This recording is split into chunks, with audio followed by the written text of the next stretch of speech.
Hey, we're We're here. live. We're live. I don't have any of the Yards cool music. forward. It's Slant Daily Garage.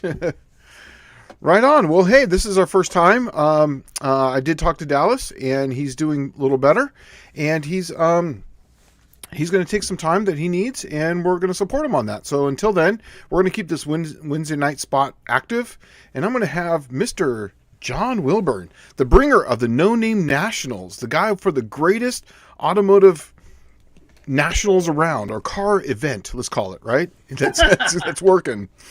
The most fun one. Only because of all of you guys. That's what makes it fun. Well, it's a community thing. That's why we do this. That's the only Absolutely. reason why I'm doing this right here is for community. Absolutely. Yeah. So, just like everyone else, let's kind of go right on down. We have the first one, Slight Daily Garage. First, ha ha ha, suckers. Then the wifey, Colleen, Elizabeth, SpaceCat72, Colleen, Wannabe, and Wendy English. Hello, Shane and Mrs. P. Dougster, Vern, Colleen, Dougster, Cove, Colleen, Hook, Line, and Fishing, Clint, Dougster, Colleen, One Eye Cat, and Wendy English, and Clint. Okay, boom, we're up. Hook, line, and fishing. Glad you could join us. Haven't seen you in here before. Yeah, that's awesome. And, Yeah, and that's right. Dougster left a potato at John Cope's door. Just like a mystery potato at John Cope's door here several months ago. But Dougster, you're going to like what I'm doing up there soon. Oh, Got something in the works. yes. I've got some stuff in the works too. What would anything you care to elaborate on before we get into tech, or I'll tell you what I'll do. I'll show a sure? picture. Let's see what you got. I will show a picture. It's not never been on before. It'll take me but a second to spool back for this thing. I am getting ready to build something in this picture. Oh, going full John Wilburn. Oh, that looks like an A500 or an A518. You would be correct. Because there's two of them in there. The one facing this way is the 500, and that way is the 518A. So that's the mystery. Which one 500 is it in going to there. be? It'll be the 500, Okay, good, good. but got good stuff in the works. That's awesome. That's awesome. I have something going on. I have a donation from one of our, from one. This guy's awesome. Muscle Car Solutions. You know who this guy Oh, is? Yeah, no. he's an awesome guy, Mr. Carburetor himself. And Okay. look at what he donated to me. Oh, oh, oh. Ooh. The, Look at that. yeah, you know what this is going to go on? I could guess. It's right I there in the could name take of a the. guess. It's going to go on a slant six. It's a 650. You know what? Hey, why not? Yeah. Oh, yeah. Yeah. It really needs more gear to make that thing work. But I do also have a 500 in the works and an adapter plate that I'm going to be putting on the slant six, and then I'm going to put that sucker on there, and that way I can do the 500 versus 600 Edelbrock, the Holly two barrel, the fuel injection, and then this new fandangled awesomeness right here. Now, one thing that's kind of cool about that is you were telling me the way that carburetor was designed, the circuits talk to one another. And it allowed you to Absolutely, put it on two completely different engines and still get good results. It absolutely. wasn't way out of the ballpark on one or the other. No, So I that's saw going a to be lot. an interesting experiment putting that on the slant six because I bet nobody's done that before. No, no. In fact, no one's done that. In fact, I just got the regulator for it, so that should be happening here rather soon. And Neat. if I didn't actually see it myself, because I've been tuning cars my whole life. That's how I made some of my living. If I didn't see it come right off of a race engine making, 700 horsepower ish, 650, 700 horsepower, we literally took it off, carried it right out of the dyno cell, dropped it right on a stock 350 that was in a Suburban, and we literally just turned it on and it started up and idled fine, and we took it around the block and drove it. If I didn't see that, I wouldn't have believed it. Yeah, it's an amazing piece.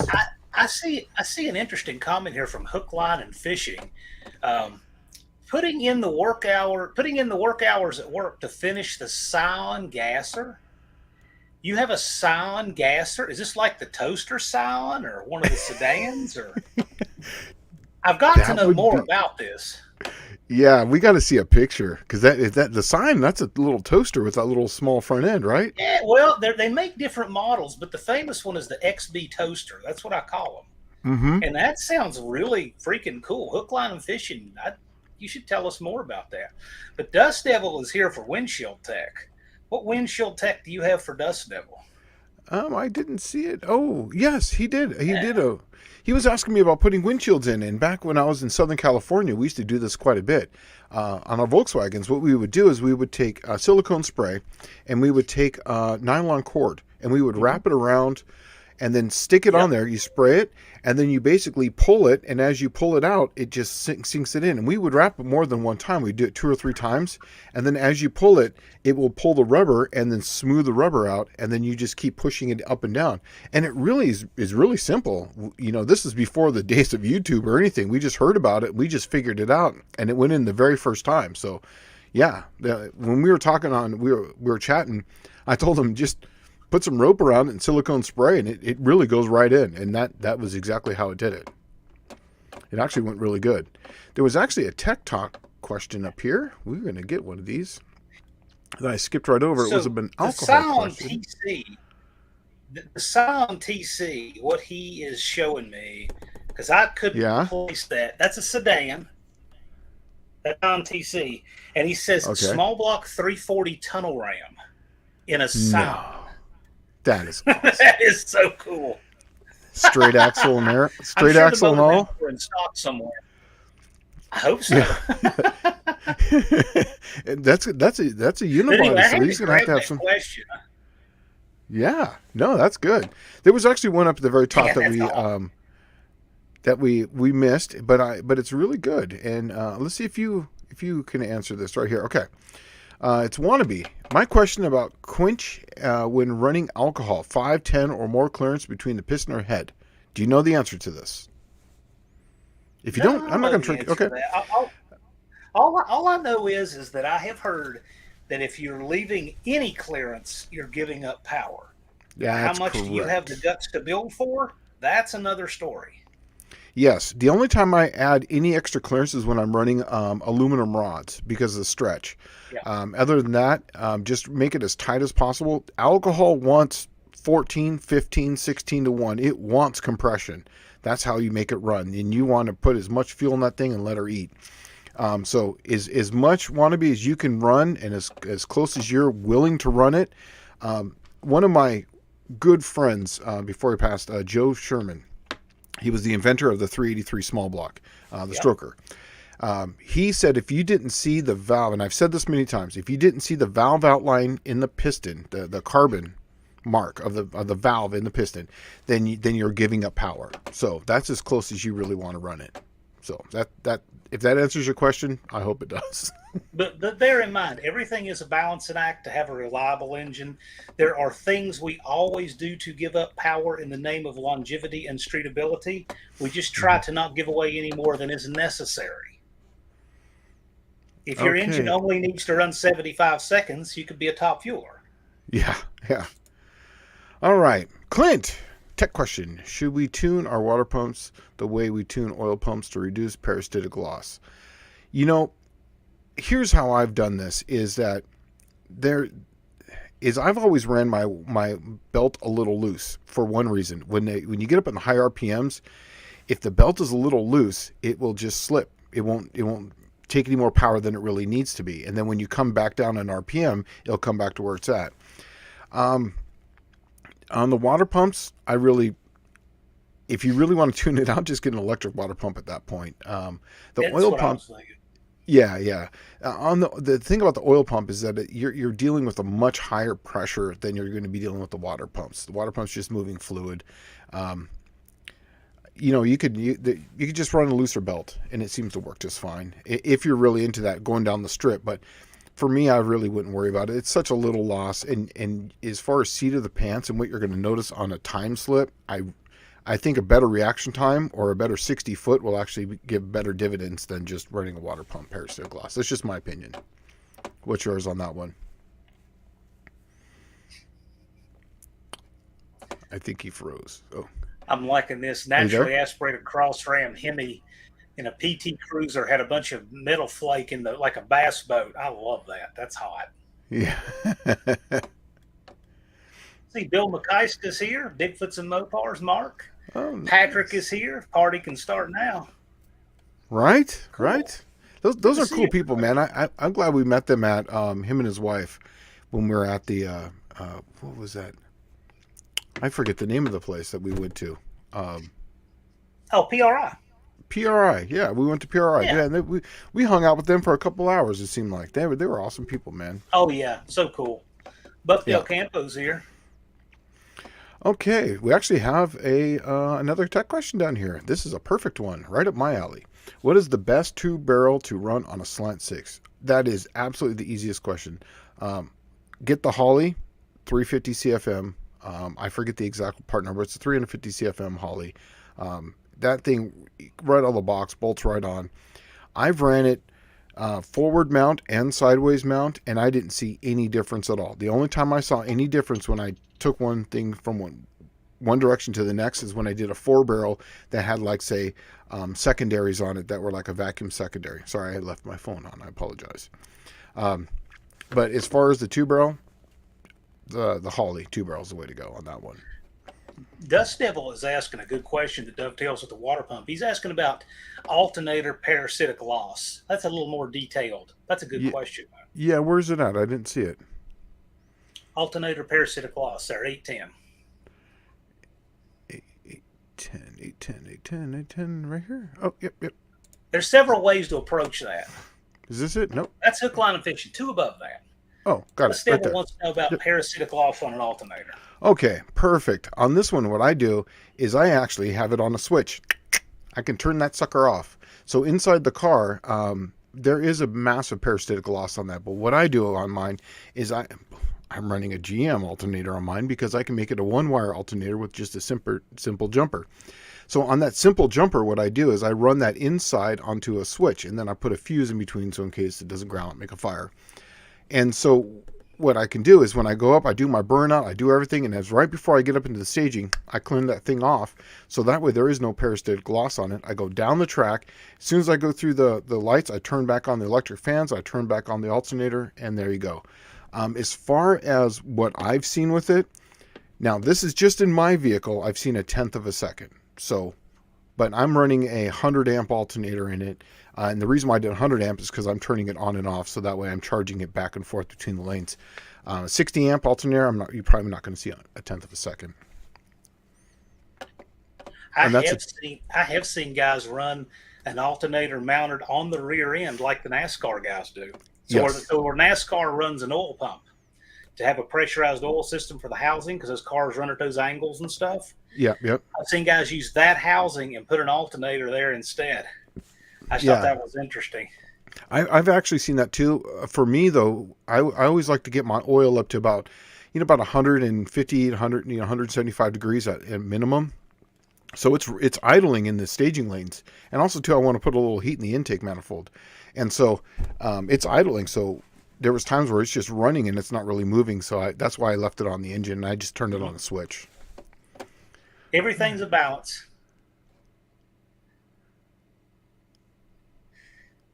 Bigfoots and Mopar scored some A100 van seats.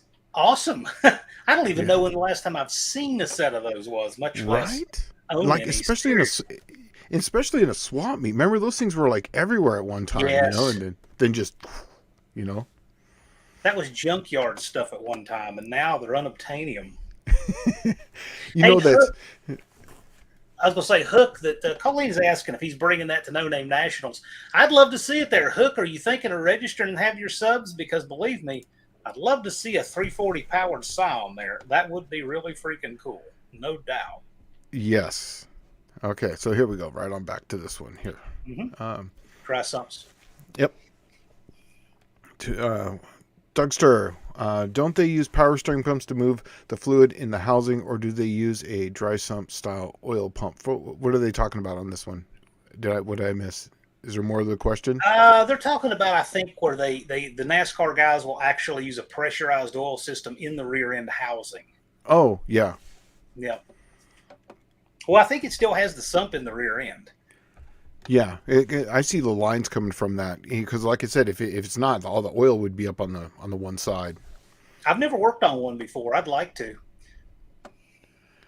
All right, moving on to the try to find. Yeah, you're right. Try Well, and yeah, find an A1 battery stuff box. doesn't exist. That is unobtainium, right? Yes. All right, my parents had back in the 80s a 79 Plymouth Velar wagon with a slant 6 power. Dude, I got to tell you, man, I hear more stories about that. More people remember, they don't remember their whatever they had, their Cadillac or whatever. They always remember, yeah, we had this car and it had a slant 6 in it and that thing just wouldn't die. We just kept driving it and driving it and driving it, you know. And we actually took the wife's car, the Beaver. We took it out to the car show here in Collierville. And we parked it. It was all full of cars that are like show cars, and this is not. This is a driver. So we pulled it around the corner, and I popped the hood. We had more people at that car than we had on those $100,000 cars, and people were asking more questions about it. I'm like, yeah, it's all original. We drive this thing. Like, you know, the only thing I did to is I put brakes on it so that way it would stop, and I upgraded the electronic ignition because I can't find points that are worth the damn anymore. Other than that, it's all stock. You know, they wanted to hear it run and idle and then they said, if you can hear it running, it's not tuned right. And I started up and they're like, you can't hear it running. It's tuned right. Yeah, those are the days. You don't see a plethora of tuners at most car shows. No. But you see a plethora of people who think they are. Yes, you do. One guy came in and he's a very well-off gentleman, right? And he calls it a real one, but it looks like a very good replica that someone hammered out an aluminum body for a Cobra replica, right? Okay. And so it looks really good, but it definitely doesn't have the CS, the Carroll Shelby, you know, numbers, you know, because he had the popped open, and I know where to look for the CS numbers, right? They weren't there. And you know, he's running 110 fuel, but man, was it overcarbureted, like wow, like he had Webers on it, and you could just smell like it was like, yeah, not a tuner. Yeah, this thing runs great, and I'm like, no, it doesn't. It barely runs. I have. So a friend of mine had a 65 Chevy, had a small block. He had a Holly double pumper on it, and he said he wanted me to come check it out. It wasn't running right. I went up there. That's an understatement. I don't know how it was running at all. I said, well, what method did you use to tune this thing? He said, well, I turned every screw on it until it cammed, whatever it is that means. And that's how he tuned it. It's a miracle it even started it all. We got it all straightened out. I said, now, please, leave it alone. So we got our very first movie poll. Hey, nice Beaver. Thanks. I just got it stuffed. Yep. Do you know the movie? I remember that, but I can't place what it's from. But I remember hearing that. Naked Gun. Okay. Remember that she was right. Yeah. I love movie polls. That's a good one. Yeah. Good job, Dexter. I like that one. All right. Shane, I wish I could have shown you the sign when I gave you the Buick Mag for Dallas. Yeah, that would have been awesome, man. If you'd have told me it was in the parking lot, I definitely would have gone out and checked that out. I was on a high that day because that was the day that I think I went a 16.8 that day. So I was like, Say hi to Junkyard D. He sneaked in here, and Wannabe, who said he's planning on running 15.5 to 1 compression. so alcohol's perfect. Yeah, that's a lot. Make sure that feels right. That's pro stockish. Yes, yeah. I'm running 14 to 1 in mine, and you know it's 14.2 actually, but still that's quite a bit. You know, you're getting kind of that. Oh, you know what? It was a Top Secret. No, it was Naked Gun. Wait, maybe it was Top Secret. I thought it was Naked Gun. Uh-oh. Somebody will search that out. Yeah, someone search that out. I'm telling you, I thought it was Naked Gun. I really did think it was Naked Gun. We are way ahead of all these news and talking head shows. We have a crack research team right here in the comments. Right. No fake news on our watch. No. Yes, 79 Aspen RT is hard to find parts for. All that stuff is now. Yeah, all of it. I remember when those things were just, we used to see the Cordobas and the wrecking yards. That's actually, we'd see 5 or 6 of them lined up there, and we're like, oh, that one's got brass freeze plugs. That's the one that's been rebuilt. I'm going to buy that one for $79. And that's Yep. we change the cam out and intake, gap the rings, and shoot 250 shot of nitrous to it, and away she goes. Boring Builds. I don't recall seeing you before. Good to see you in here. Yeah, Happy to see us. Hopes Dallas is doing well. and he is. I just talked to him. He's doing well, and he's working on himself, which is awesome. And I applaud him for that. So I think he's doing a great job. So yeah, in fact, I just got off the phone with him right before we started here. So yeah, it's nice. Nice to talk to my buddy. Boring Builds. What kind of boring builds do you do? Yeah. Buckdale Campo's asking you a question here about LED headlights on the Dart and the Yes. ability to adjust low beams. Yeah. So what I did is I where they come out of the foot stomper, I just took all the power that goes through those out of it. So I put them on a relay. So basically, the power that comes out of it that goes normally to the first headlight, which would be on the driver's side, they just run a relay, and then I have the power come to that, so that you have low and high beams on there. And the Salvania bulbs, the reason why I got the Salvanians is that I can get them at any O'Reilly's, any AutoZone or whatever, and they got a 5-year warranty on them. Everyone's like, well, they're not as bright. Well, I can tell you what, it's brighter than anything that ever came on a Dart, so I'm good Right. with that. And the round bulb is out of a Jeep, because Jeep people, they can't have anything stock. They got to put their angry frown face, grill Right, on there right. with their light kit. So you can buy those sealed bulbs really cheap. They're like, I think I got them for like $25. And so on eBay, so I shipped them over, and they fit right into they fit right in. They have the same clips and everything. The only thing is that the trim that you pop on there, you got to kind of adjust it and finagle it, because it's just slightly bigger, but it goes right on. And once you screw it in there, man, it's incredibly bright. In fact, I have no problem driving that car at night here in Tennessee, because in Tennessee there's really no streetlights. In California there's streetlights everywhere. Here, yeah, there's some dark roads, and you need those lights. Factory Dodge Dart headlights are about 1 lumen above an oil lamp. So I see Dallas is in the house. Hey, What's happening, man? there's my buddy. Glad you're here, Dallas. It's good to see you, buddy. I hope Thanks for. I'm slightly doing close to justice filling in for you today. Oh, speaking of Dallas, that you're here, bud. I got something to show you. You know what came up on my feed today? I got something to show you. You're gonna love this, and I'm gonna go full John Wilburn here. Uh-oh, here we go. Yeah, let's go full John Wilburn.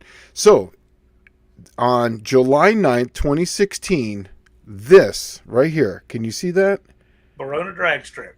That is Dallas versus Shane Polito. Look at that. That was us right there, man. That came up on my Nice. feed today. Yeah. You should make a community post of that. Yeah, it That just looked came up great. like I didn't check my memories this morning because I went to work so early, and I was busy all day. But I checked my memories on Facebook, and it just came up. So I'll pop something up with that. But yeah, that was something cool. I was like looking at that, going, man, that was the last time my car ran in anger. It was that day against Dallas. Oh man, so hi Dallas. What do we got here?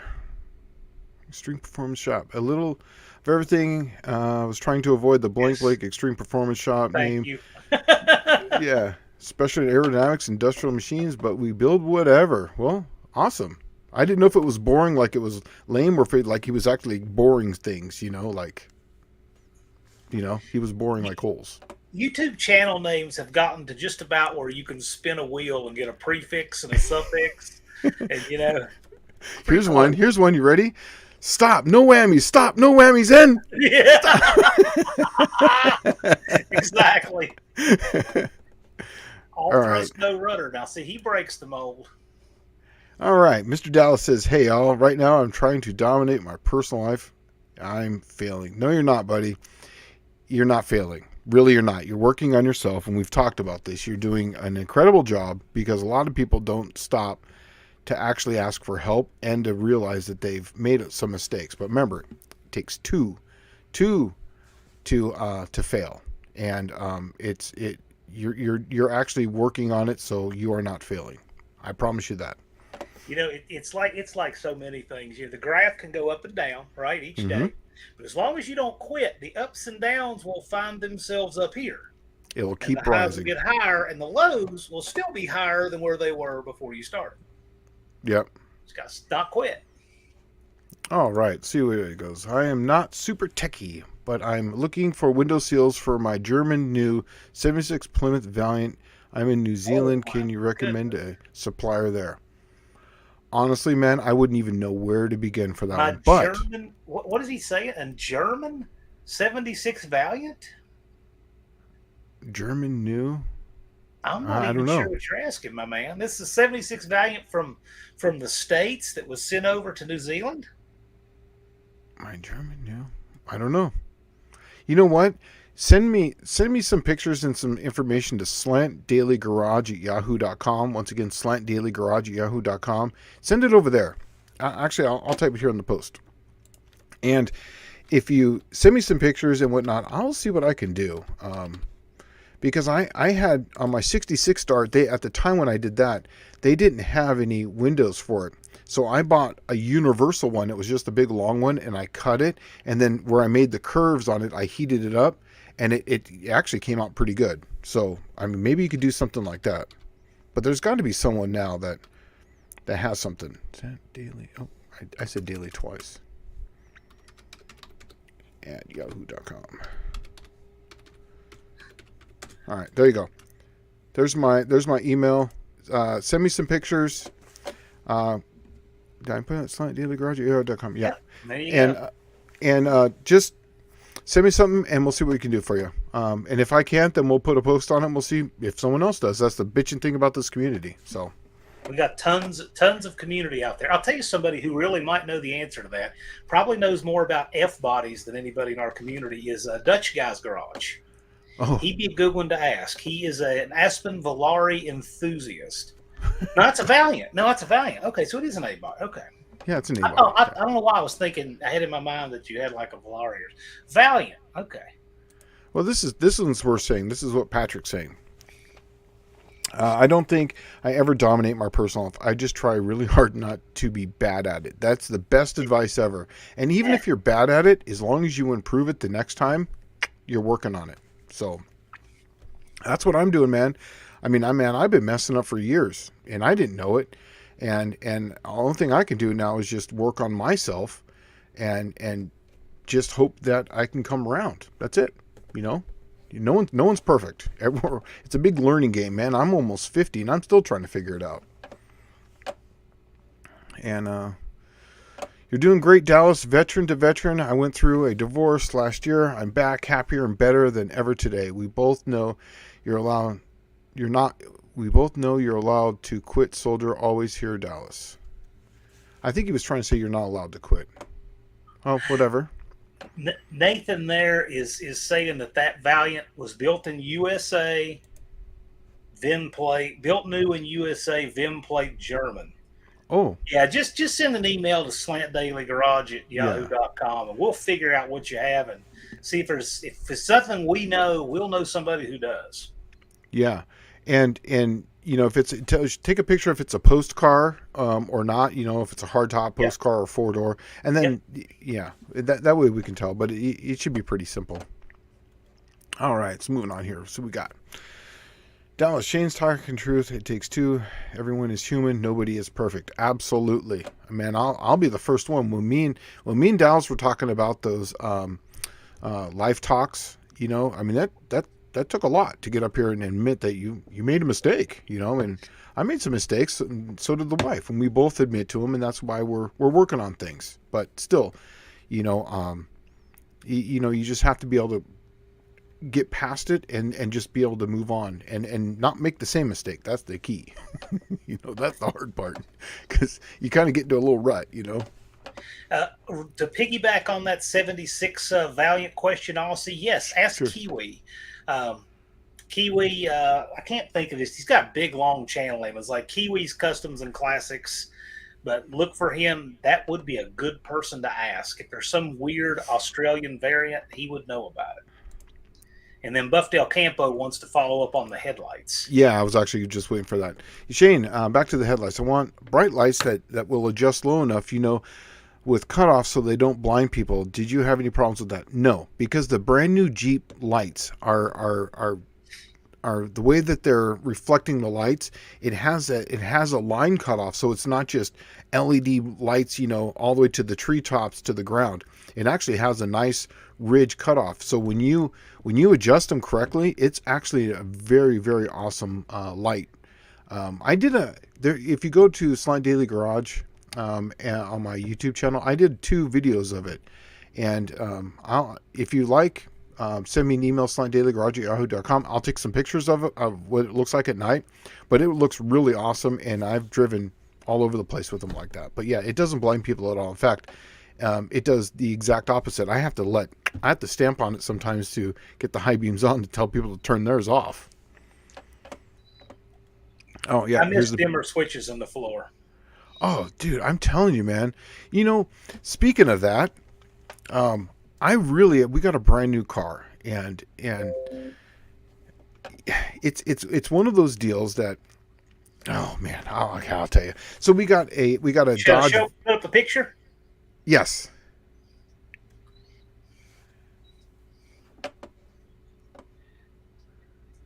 All right. I love going, John. There you go. See that right there? So we bought that. That is a Dodge Journey. And people are like, oh, Dodge Journey, man, 2020. It's the last year they made them. Every single car review thing said terrible things about it. But everything they said was terrible is exactly why I wanted it. They said, no creature comforts. Awesome.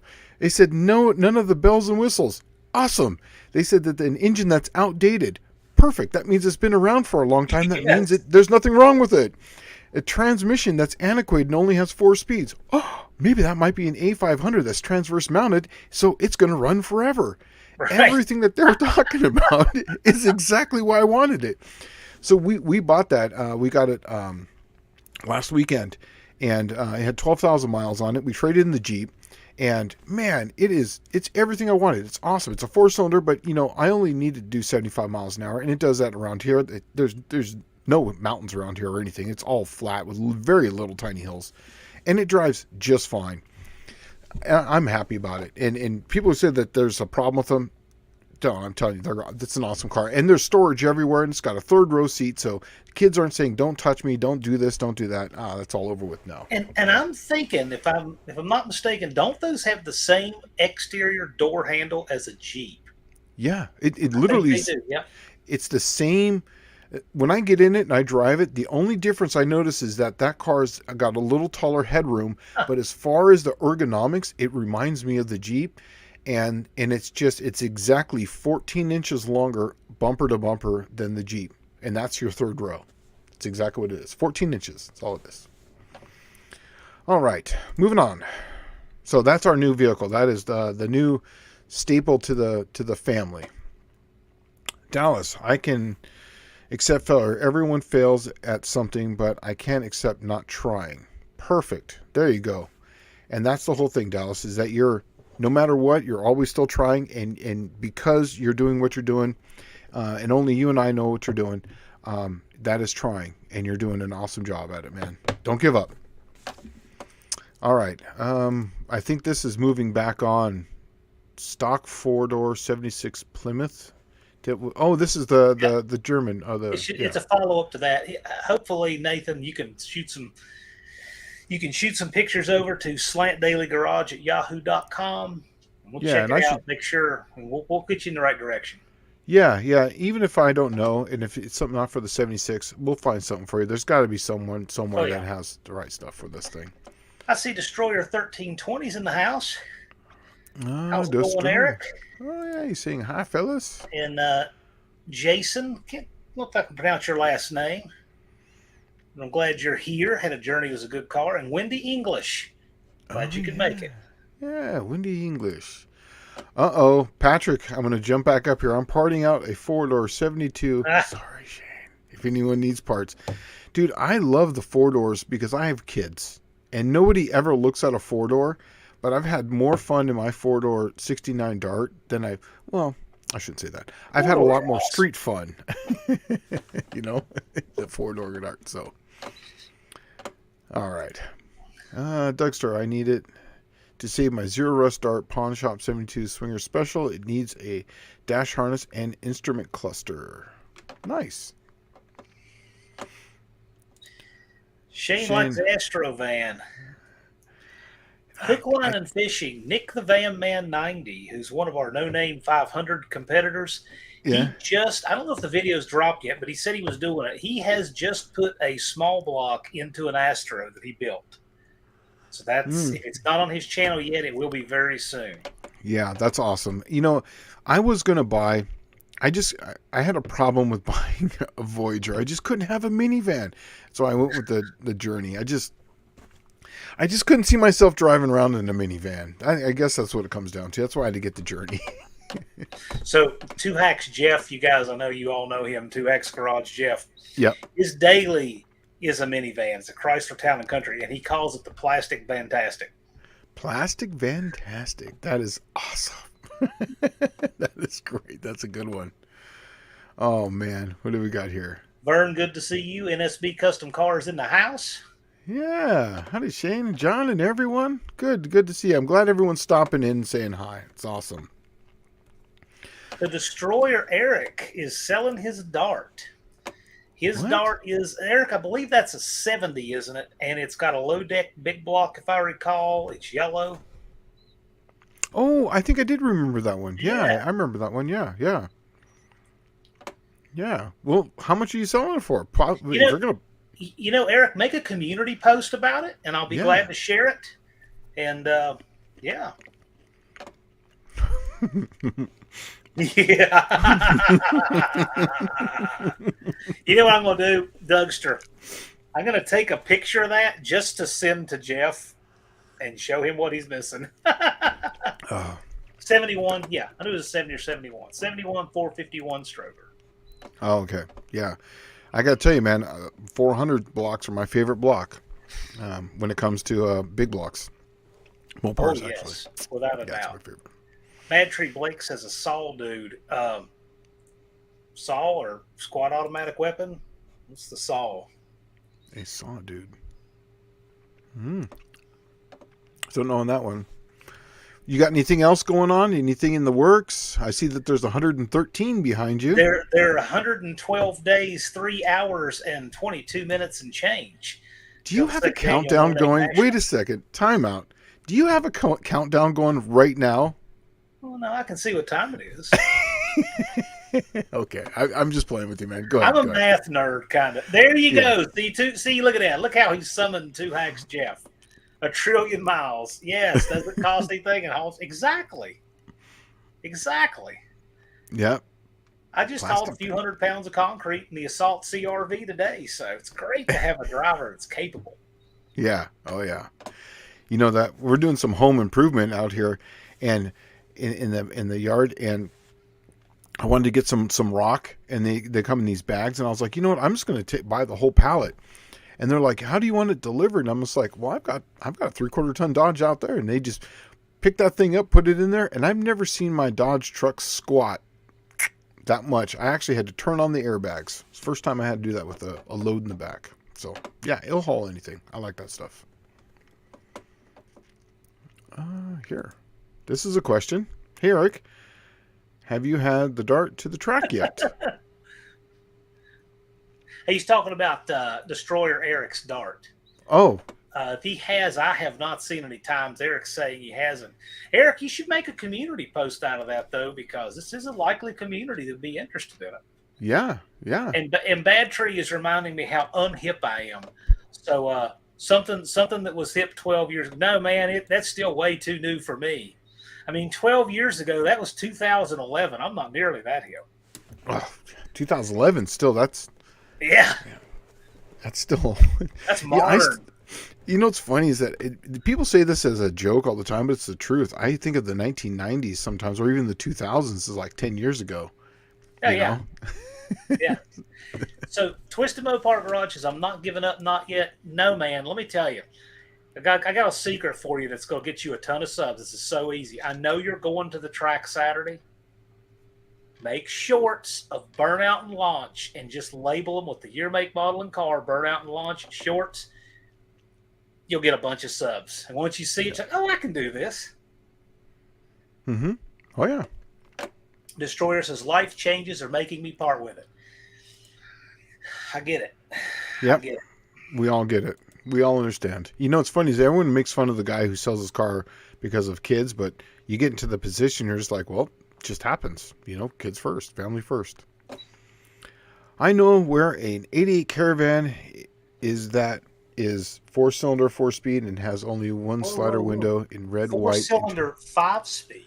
Yes. 5-speed manual 88 Caravan? That sounds like an awesome... Dougster, can you send me...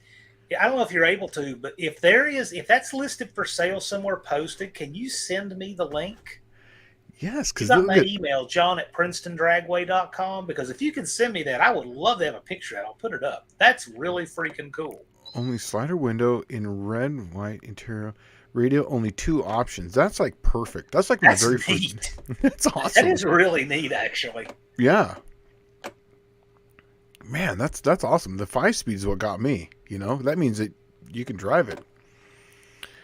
Destroyer, anything previously owned, not for sale. Oh, not for sale. Oh man, bummer. That brings up an interesting question. This would be a good one for Professor P. Sure. What are these? There's a lot of obscure things that we never think about that have manual transmissions, or at least could have had them, or were ordered with them, or a small number came with them. Mm-hmm. Like you rarely see Dodge B vans with manual transmissions, but they did have them. Yeah. You could get them. I mean, I've seen them. Probably not 1% had them.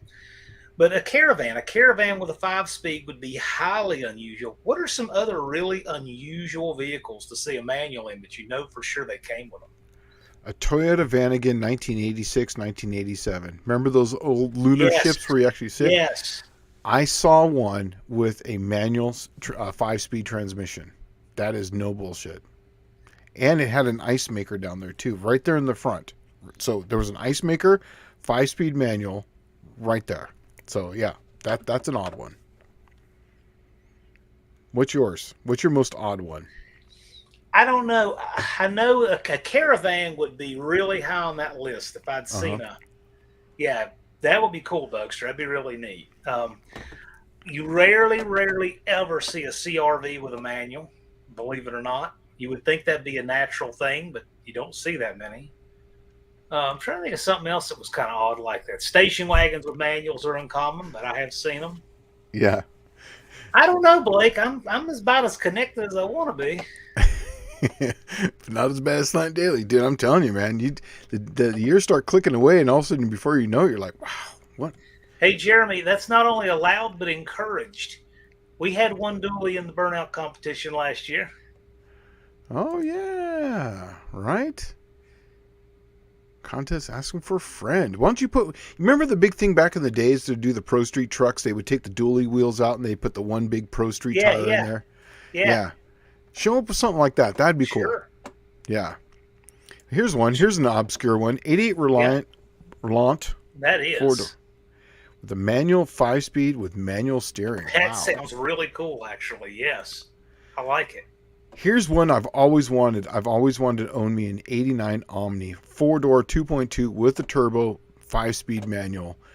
Everything he says right here is exactly what I want, but I wanted it with the turbo. That's a quick little car. Yes. Destroyer had the YouTube sub monster audit come through and take 20 sub. It happens. It happens sometimes. No one's unsubscribing from you, though. That's just YouTube goes through and checks out old dead accounts and stuff, and it happens. Really? They do that? Yeah, they do. I've seen it. I've seen occasion. Here's the thing. When you see a channel lose a chunk of subs, you'll notice a bunch of others do. It's just the machine going through and cleaning out old dead accounts and stuff like that. That's all it is. Yeah. It happens to everybody. Yeah, my car is a drunk. It's an alcoholic. Now, what is that, Dallas? 78 Regal 3.8 V6 with a 4-speed. Wow. That's pretty obscure. All right, here we go. Had an Oldsmobile Achieva with a 5-speed manual. It was the only one I ever saw. I can believe that. Yeah, I can believe that. That's a good one. Oh, Yeah. here we go. Back to the minivans. Dodge Caravan with a 2.4 turbo SRT4 engine, and a stick is wild to see, especially Yes. when it's spanking Mustangs in the other lane at the stoplight. see That is that. awesome. I can see that. Yeah. Yeah. Yeah. 74 satellite with the slant 3 on the tree. You know, a lot of the vans that I saw were manual, were on the tree that I saw in the Dodges. You know, were 3 on the tree. I know that Ford trucks still had 3 on the tree up through model year 1986. Hmm.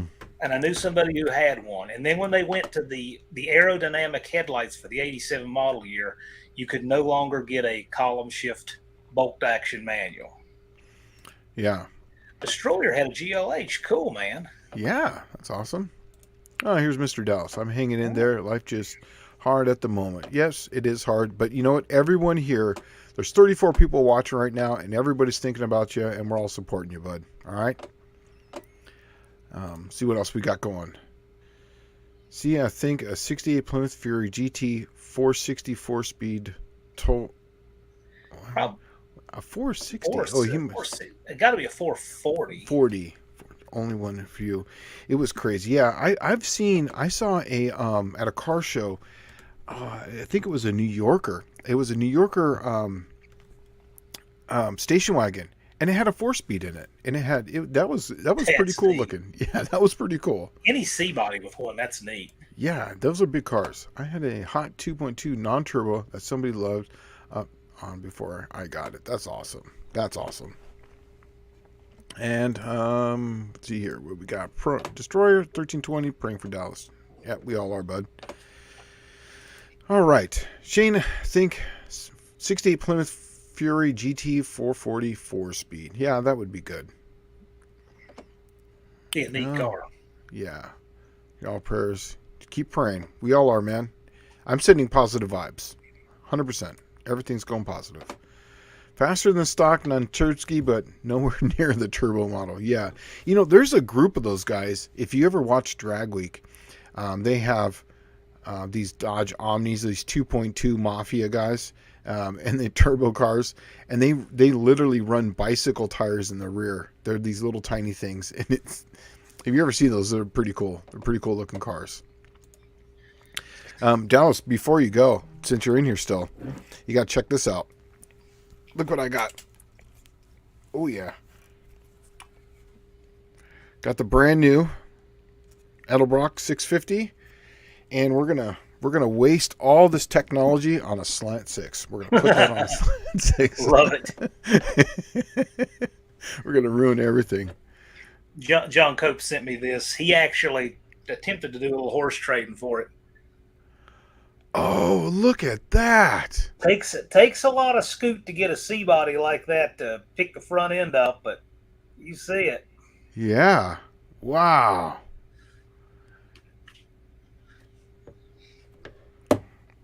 That's a good question.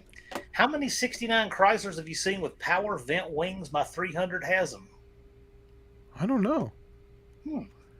I don't know that kind of stuff. Because the Chrysler got rid of it before the Dodge or Plymouth, because I know 70 had it, 71 had it. I know that the Demon Duster, that A-body did not. Good question. I don't know. And Mr. Dallas, is that? Yes, it is. It is the brand new Edelbrock VRS carburetor. Then we're gonna, like I said, all that technology, all that sophistication, just a wasted on a slant 6. It's going to be awesome. I can't wait. All right. Later, be good. Oh yeah, is he later on? Okay. Bad Tree Productions out of the house. You gonna have a good week. Thank you for stopping in. And as it stands right now, until Dallas is ready, it's going to be us. We're going to be here. We're going to keep the Wednesday spot kind of going. Yeah. So we're going to keep this kind of going. And it's fun. I enjoy this kind of stuff. We all have a time to come congregate and hang out, so we'll just keep doing it. Yeah. Do they sell a 650 for boost? Currently, we don't have one that just is for boost, like a blow-through is what I'm assuming that you're talking about. But anything can be made for boost. You know, you could just if Patrick talk to me and we'll talk, but I'm pretty sure it's really simple deal. I can get my camera to refocus here by doing the same trick. Oh, is that what happens? Is it That's what just I goes do. out of? Sometimes I just do it again and I can get it to refocus. Mopar's Mustangs and minivans has one of these big open-ended questions, but I'm Okay. excited to hear you take it on. Okay. I have these 318 heads that I have done years ago. They're what's the biggest cam I can get away with. The heads have new springs and helper springs. Do you know the seat pressure and the over the nose pressure, or just like as far as lift?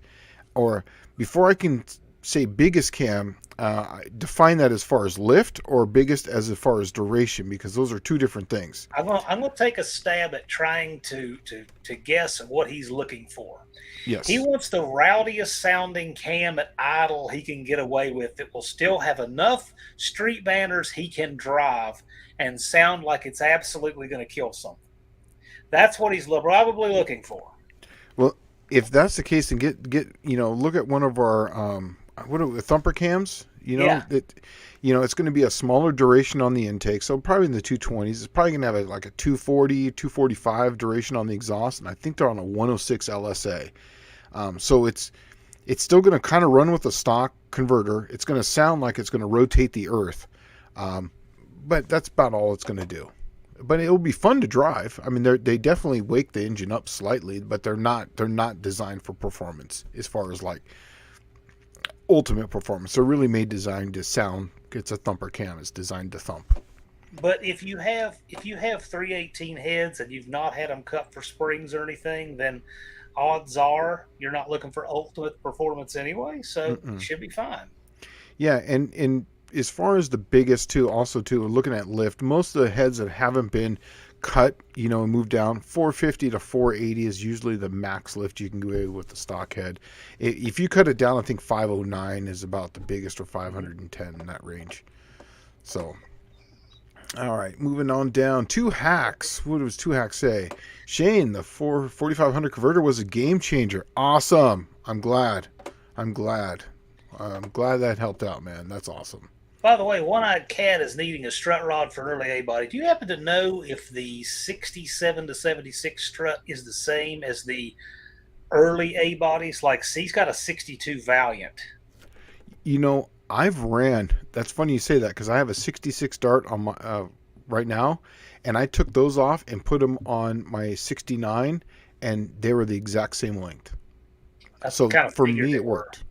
But once again, this was one of the cars was owned by the 69 was never messed with. The 66 was. So I don't know, but at that point they were the exact same length as far as the strut rods were the same ones. So with that question answered, One-Eyed Cat, since Patrick is parting out a 72 Dart, there you go. That could be the hookup for you right there. Yeah, absolutely. But now you know that you can use one off the more common A-body, the 67 to 76. Yeah. Patrick is saying, yes, blow through. I need it for 750 or for a twin turbo 400 big block project. Well, yeah. Well, anyway, we can see what we can do. Yeah, just we'll talk. I'll be at work tomorrow, and I got your number. I'll give you a call when I'm there, and we'll see what we can do. Hook Line and Fishing says, oh, here we go. Yep. Has a 68 Charger Slant 6. Yeah, that's rare. That's rare. Oh, wow. I thought this was a Slant 6 an actual option in the car? Oh, yes. There were. I've seen pictures in a magazine of one time. But yeah, that was a thing. I really thought that the 318 was the smallest engine that you could get one of those vehicles. I did not know that. You could get a Slant 6 in those Chargers, B-body Chargers. I've seen pictures of one that came from the factory. I've heard of a couple others. Sounds like he's got. They're very rare, though. Wow. Whatever you do, don't jerk that out and put a common engine in it, because it's way more interesting. Yeah. You take that to a car show, people will walk by Hemi cars to see it. That is the truth. That happened this last Wednesday at the car show here in Collierville. I had the hood up just because I was like, it's, I haven't driven the car in a while, just sitting there, and they were walking past a replica, really nice replica, Cobra, to come look at the Beaver, Slant 6. and wanting to hear it run and start up rather than that car. So yeah. JMJ in the house. And Dougster says Junkerup had a slant 6 powered RT60. Yeah, but if it's an RT, it would have been a 440, and somebody had put a slant 6 in it. Still cool, but they did have them from the factory. Wow.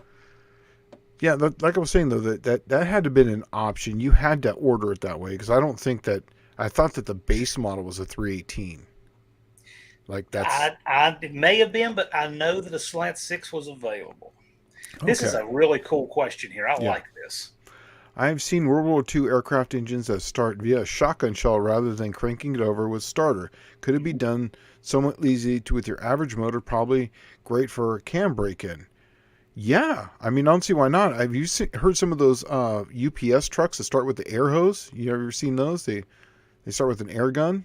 So, yeah, they I don't see why not. And there was a movie where they get stuck, Flight of the Phoenix. Remember that movie? Where I've not seen that. Yeah, they crash land in the desert, and this guy's a model builder, and to make a 2-hour movie in a few seconds, this guy's a model builder. They build a plane in the desert, and they fly out, but he has to use cartridges to start it, and it's these little shotgun shells. So that was the first time I've ever seen that. But, honestly, though, Bill, I've broken in mini engines, and how I always do it is I always set the timing so that way it's already set up. So I don't stab it and figure it out while it's cranking over. I will back the engine up so that way it's 30 degrees or what it is, 28 degrees. Then I line up the distributor and I'll fill the carburetor and then fill the lines. And that way when I turn it over, it usually does half a crank before that thing fires up and is at 2,000 RPM. So if it's done right, it literally is boom, and it's up at 2,000 RPM already. And if you've been doing it for a while, you know exactly that one turn is about 2,500 RPM of startup on your when you're kind of getting it going. And then I try not to run it just on the idle circuits or just crack like that.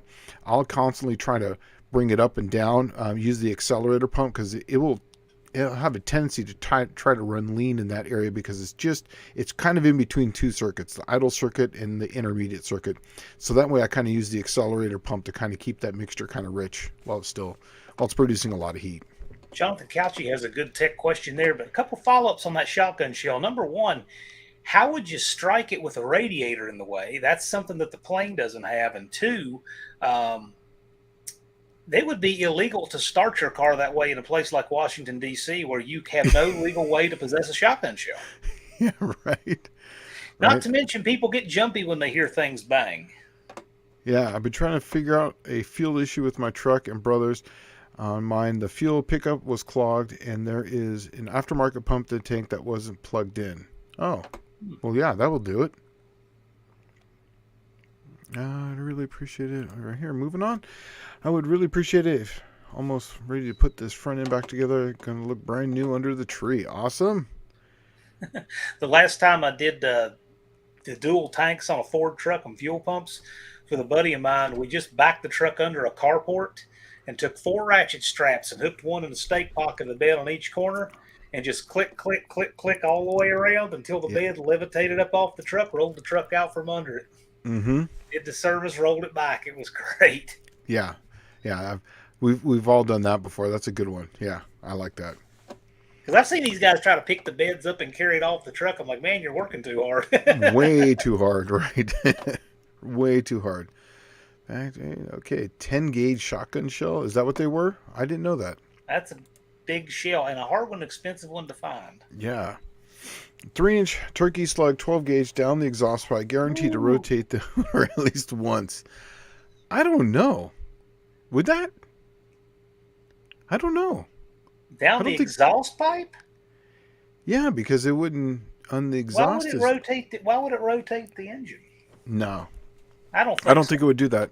That's a good thought though. I would try it with a junkyard car, but I don't think it would do anything. I think it would just basically just pressurize the system for a second. Yeah. That's that. Well, I mean, even pressure, you have to have a round chamber to create any amount of pressure like that. Yeah.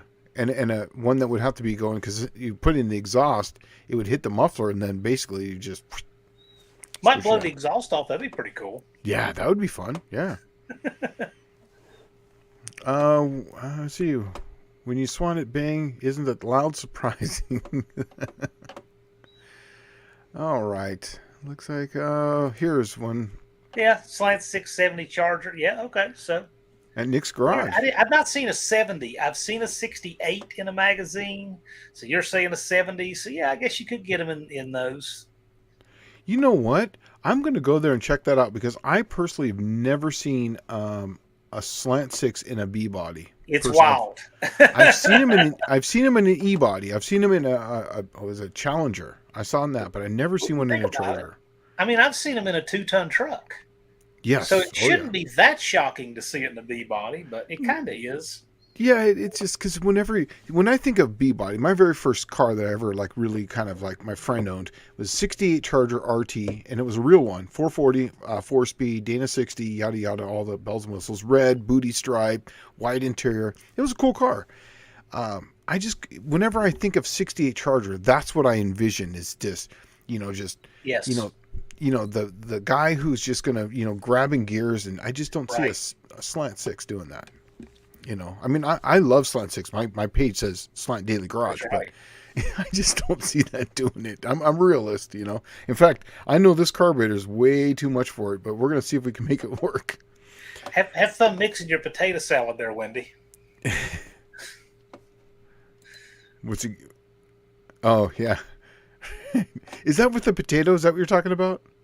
So no, she's just making potato salad. Oh, okay. Doug Narden has picked up on this. So Unfinished Project has a comment that he leaves on everybody's channel.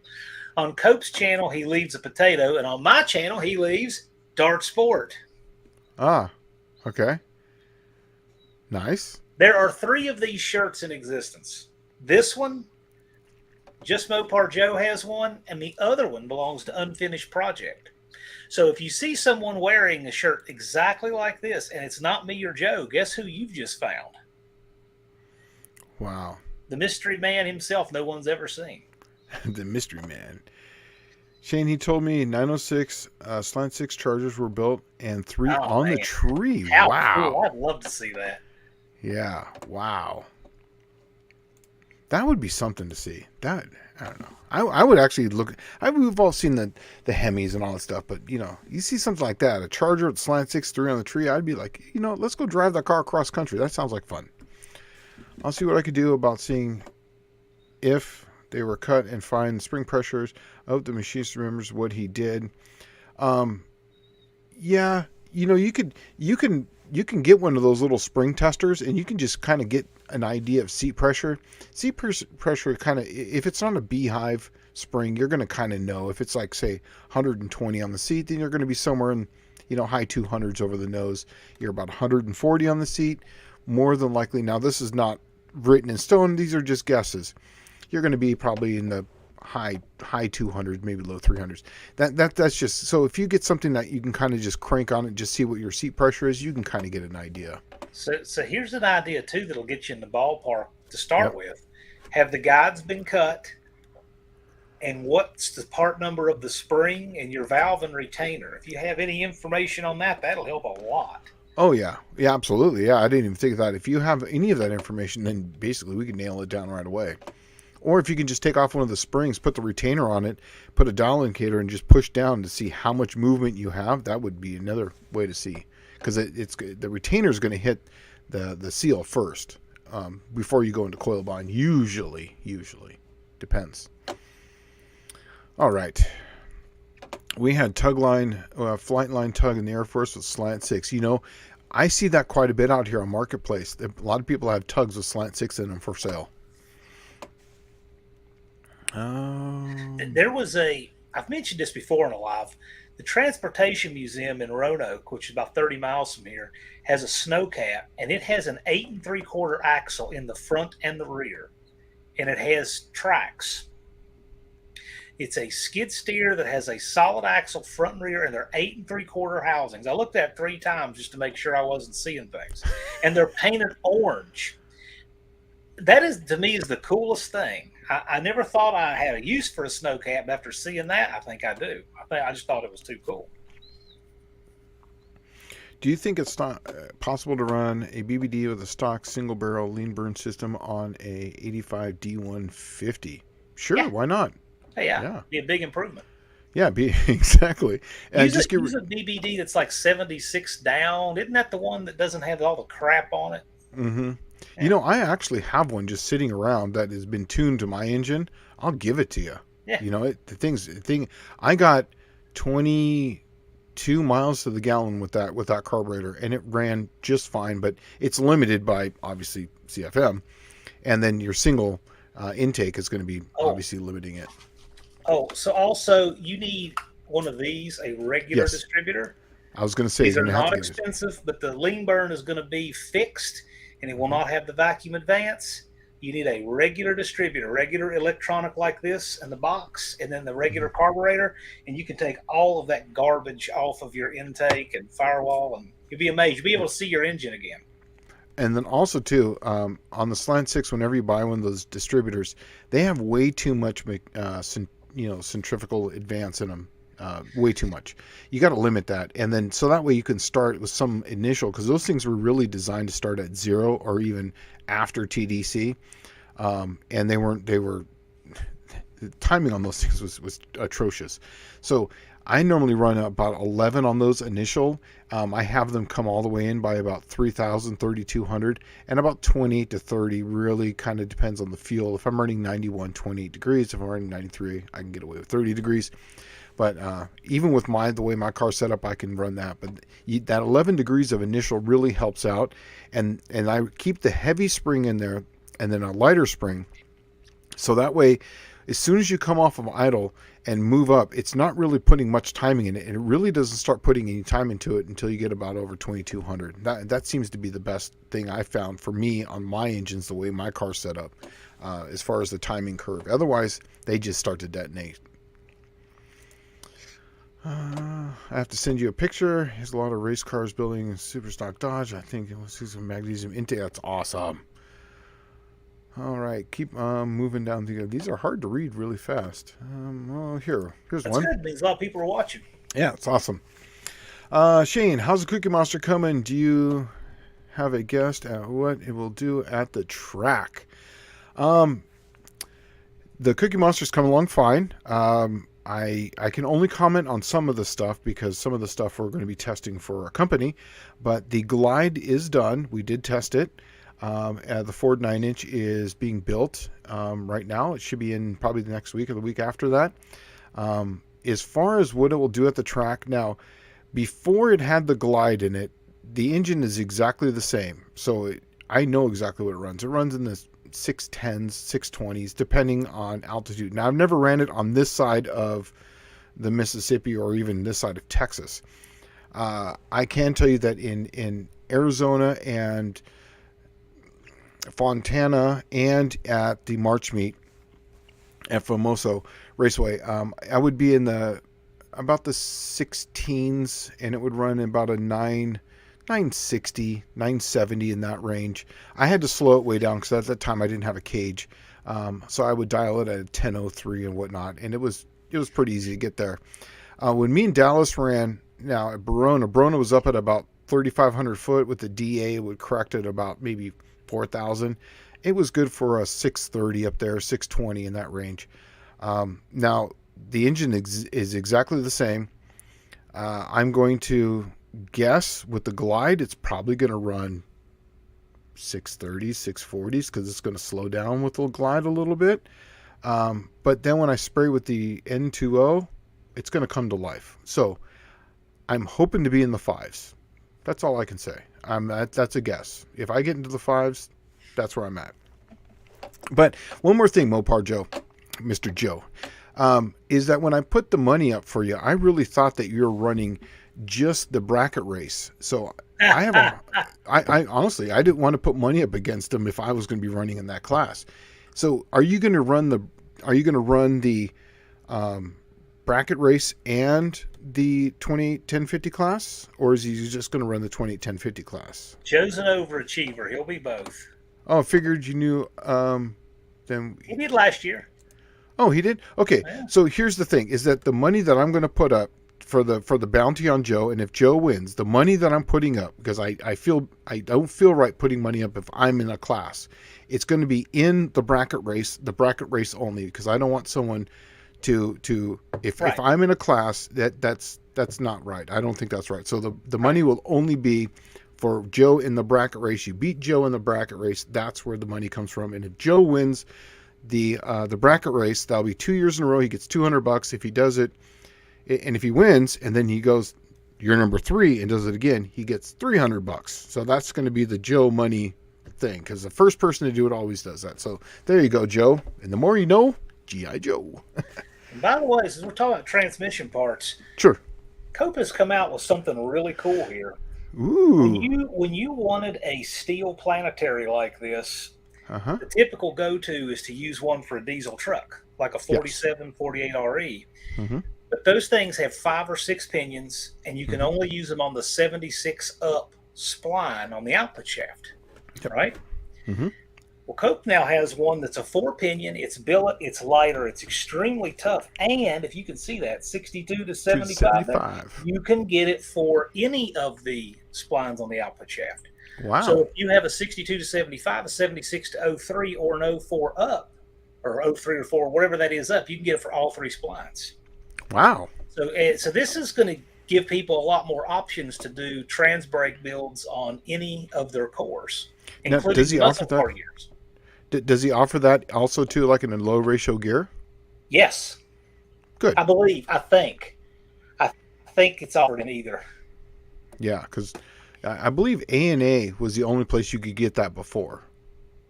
So that's good. And there were some really expensive options out there, but this one it's not cheap, but it's also not astronomical. It's not like thousands of dollars like the rollarized.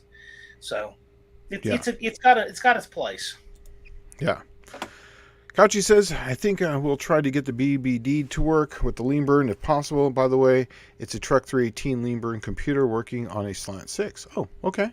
Well, yeah. Yeah, but then he says down below that 318 lean burn will hook right up to a slant 6. The issue is the high idle. And I'm just going to tell you right now, you're going to be way ahead to get a $20 distributor from a non-lean burn car and go with it. I agree. If you want to do the lean burn, it's just because you want to say you did, quite frankly. Yeah. Okay. Oh, this is a beautiful question because I already know where he's going with this one. Because this is the reason why I got rid of mine, because I just, no matter what I did, mine has got a severe flat spot also. And I know exactly where it's at. And you can actually take the cover off the top. There's 2 screws up there, and then you can move those 2 little rods that move the metering up and down. And you can play with it. And you can keep playing with it, and you can keep playing with it, but all you're going to do is move that flat spot either in one section or to another section. Yeah. That's all you're going to do. I got it to where it worked really good, and that 8th throttle spot, I tuned it so that way it was higher than that. So because I drove my car basically in that 8th of an throttle a lot, so I had it tuned so that way it was higher than that, about half throttle. So if I was 8th throttle, I would just go right past that half throttle, and then the accelerator pump would get it over that. So that's how I did that. And then when I got smart, I got the Holley 2-barrel, and there was 0 flat spots with that, and I tuned it literally in a weekend, where my BBD took me about 3 months to get it right ish. So yeah, that's how I did it. Yeah, and no matter what, and I looked down the bore at the accelerator pump. Yeah, exactly. There's nothing you can do beyond that. Well, Patrick, the reason it's made is because the 999 already has steel planet carriers. So, but I will say this: if he does come up with a billet one for the 999, he's already sold 2, yours and mine. Yep. He says the car behaves the same on a 318 and a slant 6. Exactly, because the problem is in the carburetor.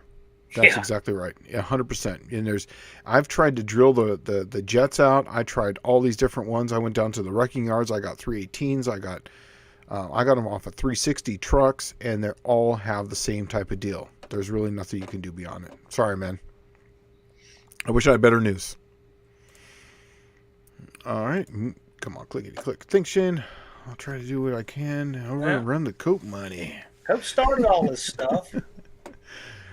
Well, yeah, well, that's you got to make it fun. That's the whole point. If you're not having fun, then what's the point? I mean, if you're, everyone's kind of being then going to be looking for Mr. Joe. What's Joe going to do? And then it gives it a little bit more fun. He gets up there Yeah, and, I like that kind of stuff. it's all I'm in not a good fun. gambling man. I'm not a gambling man. I don't mind just giving it away, but I don't like betting on stuff. But I think this is awesome. This is just something to add fun. It's purely in good fun.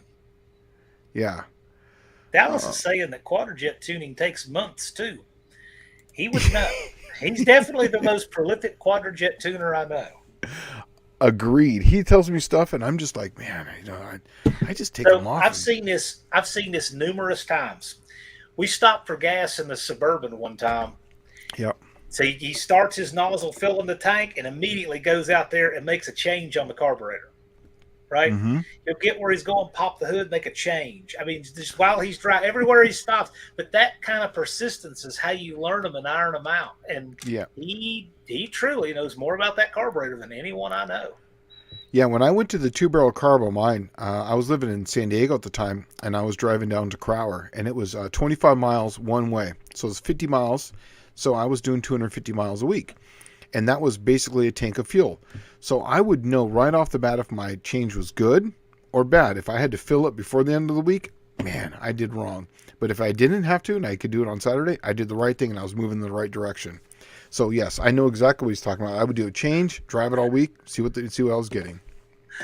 Barrows has the comment of the night. I don't need to go to a casino to gamble. I build Fords on YouTube. He builds Fords. I build slant sixes. Man, yeah, yeah. Thing is, Jonathan Couchy, about lean burn systems, if diagnosed correctly, run well. Well, here's the thing, though. There's a whole lot of things that work well as long as they're working well, but they're more predisposed to problems. That's And I right. find that lean burn is one of those. Mm-hmm. Absolutely. All right.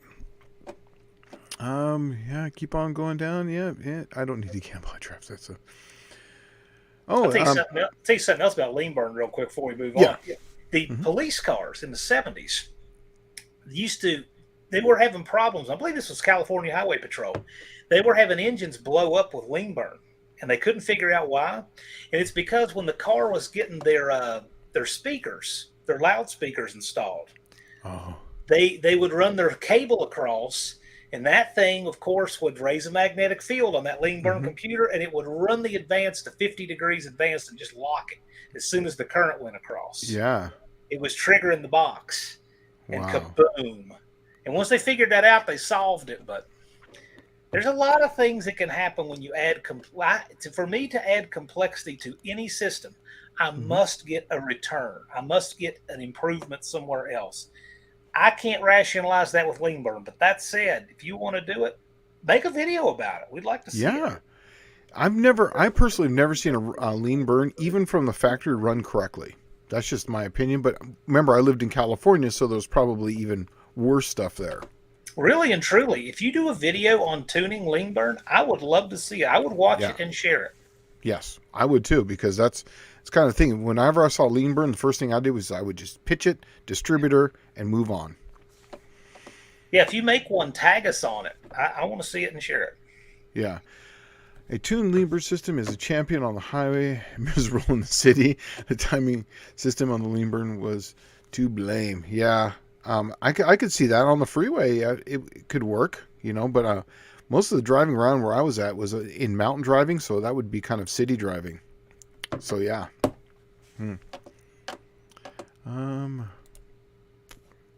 I've converted more lean burns to electronic ignition. Yeah. I've converted MSD. Absolutely. Yeah.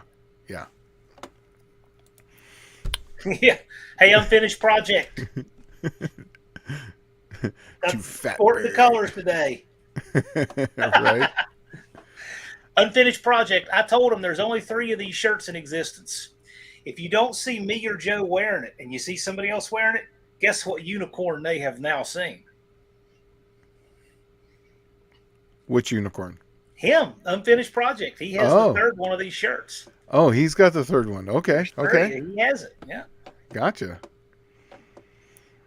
Here's one right here. The longer you are part throttle driving, the more timing the system gives you. Really, I did see. I know nothing about the lean No, bird. I didn't know that. That's weird. Okay, there we Uh go. oh. Oh. I knew someone was going to do it. Oh man, and Oh so it no. begins. There's going to be a lot of money transferring at this No Name Nationals. You know that? Patrick, send me an email with that, and I'll put it in the book. Yeah. I'm going to do a little screenshot here right now. How about that? And screenshot. Boom. There it is. All right. Saved. Most of those cars nowadays run 50 degrees of timing. I've seen 54 on the scanner. Yeah, that's correct. I've seen a lot of timing like, yeah. Yeah, yeah. And in fact, a lot of those ones, some of the Hemis, I mean, they run so little timing. It's amazing. They're only running like 22 to 25 degrees on those. I was actually shocked on that. I never knew that. Shane, are you doing Power Tour this year? No, I am not. Currently, right now, I am Mr. Single Dad. I'm so at the house. So, not going to do Power Tour. I think my first real car event where it's going to be things, is going to be the No Name Nationals. I think that's going to be my only car event, possibly this year. I'm not really sure, but that's my goal. The No Name Nationals is a destination now. It's not just, hey, I'm going to go. No, that's the destination. So, that's my take on it. Hemi also had a 240 CCP. That's why. Oh yeah, yep. I got to tell you, I got to learn a lot about the modern Hemi with Professor P while we were at PRI. He knows a lot about those things. It was neat getting to walk around and look at the parts and what people are doing and how they're advancing them. That was cool. Quite an education. Yeah, it was cool stuff. You know that one of my good friends just came out with a book. Billy Godbold. You should check it out. I'm not going to advertise for it, but if you're interested, SlantDailyGarageYahoo.com. I'll send you a link to it. It's on, I think it's on Amazon right now. But it's about everything about you could ever imagine about cam, profiles, timing, wavelengths, ramp rates, anything you'd ever want to know about camshaft geometry and everything. It's an amazing book. I read some of it while he was writing it. I was still working with him at the time, so it's really good. I got to meet him at PRI. What a cool cat. Yes. Yeah, and it was funny. We're walking down the aisle, and then it was almost kind of like Hannibal Lecter is standing there. And he's just, remember that? He's just standing there, and he just, hey, what's up, man? He was just standing in the middle of the aisle. He didn't offer to eat your liver with fava beans, though. So, I mean, just... But he was just standing there, just, he saw me before I saw him. I'll tell you that. The mayor of PRI is Polito here. Oh, man. I just know a few people. But I've just been in the business for a while. That's kind of, yeah. Let's see here. Couchy's talking about lean burn. Throws a lot of timing if you really press on the gas. Yeah, I don't know, man. Yeah, I don't know anything about it, really. I know. Oh, wow. So it adds 2 degrees timing every 30 seconds. I just can't help but think that's a horrible way to arbitrarily choose your timing curve. Wow. Part throttle starts at low maximum of like 36 all the way up to 50 plus to remove 2 degrees every 1 minute off. What in the world? Doesn't make any sense. You officially know more about lean burn than anyone I know.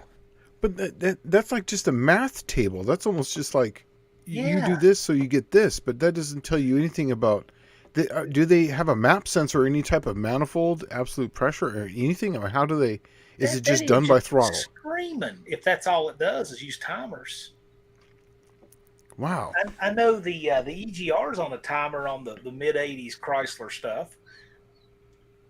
I always thought that was kind of crazy. The last incarnation of the carbureted 318 was 85 to 87, and it had an EGR timer. Wow. That is crazy. Lean burn also throws in a lot of timing if you really press on the gas, but when it first fires off, it goes right through a routine T9 light, the catalytic converter. See, look, how do you know this? I mean, seriously, that's... Wow. Hmm.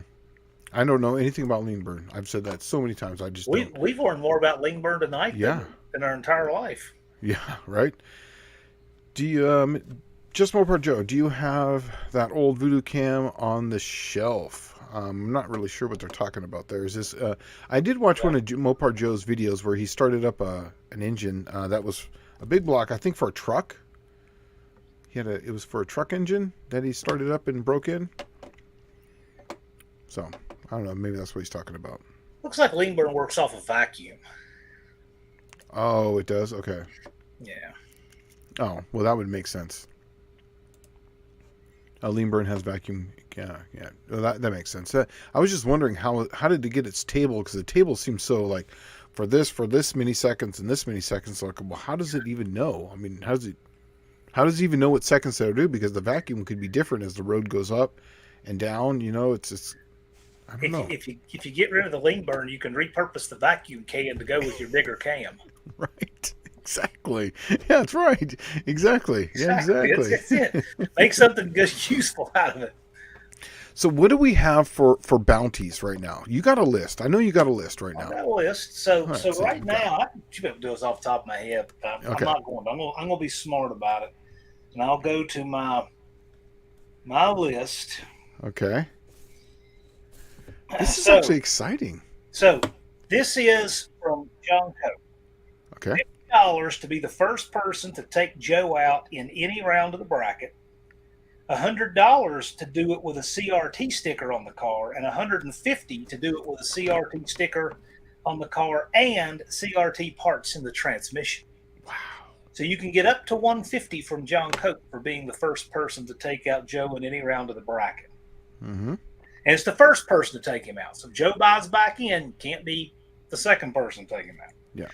Okay, I have from Professor P, $160 to take Joe out in any round with a Slant Daily Garage sticker on the car, but $200 to Joe if he wins the bracket, That's with right. a $100 raise each consecutive year. Mm-hmm. Speed Oasis, who is Fab Race Mod Repeat, sometimes we see him in the chat. He's throwing $100 on the bounty. He's just raising the pot. And 6% Recycled has thrown $10 in the pot if you're running his 6% recycled sticker. So you have a total of $420 worth of claimable bounties to be the first to take Joe out. Yeah. And my 160 is to take Joe out the first time. So Yeah, like Copes. Yeah. Basically, Yeah, just like Copes. all of these are the same thing, but how much bounty you can claim depends on whose stickers you're running and are you running parts. So there's a bounty no matter what, but you'll make more depending on whose stickers and whose parts. Yeah, and I'll be giving away free stickers. I'll have all my Rugrats there, and they'll be handing out stickers. So, yeah, just come on, grab one, put it on there, and go for it. So, but I'm also too. I like the underdog too. It's not just I want to see Joe taken out. I want to see Joe win. That's why I'm putting money up for him to win, because I think that would be cool as hell. You know, Yeah, 2 years in a row. Good fun. Yeah, I mean, you think about it in the history books. You know, the first and the second one, Joe won. Third one, Joe won. That'd be awesome. So I'm rooting for you. Well, this is like this is the No Name Nationals version of contingency decals. Yeah. That's pretty much what it is. Mm-hmm. It's just our way of doing Exactly. it. Well, you know, and the thing is too is instead of someone else getting the big money, everybody else is getting the money. Blake says I got 500 to the first person to see me have a bad time. Bad Tree Crew, they have a good time and they bring it, and we're gonna have a blast. Now, let me tell you, talk about the bracket. Don't count Blake. Let me tell you, there's a handful of guys that got something for this bracket. Blake is an accomplished bracket racer. Andy Wood is. Ricky Jure is. There's several guys that got some street cred in this. Patrick's got a lot of racing experience. The NSB guys. I mean, we have a lot of talent in this community that's got something for this bracket race. 318 Will Run. He sneaked up and runner up last year. Yeah. I think it's simple circuit breaker that is broken when vacuum. It pulls a canister that starts the vacuum increase. Timer that varies the voltage, telling the computer throttle input is being used.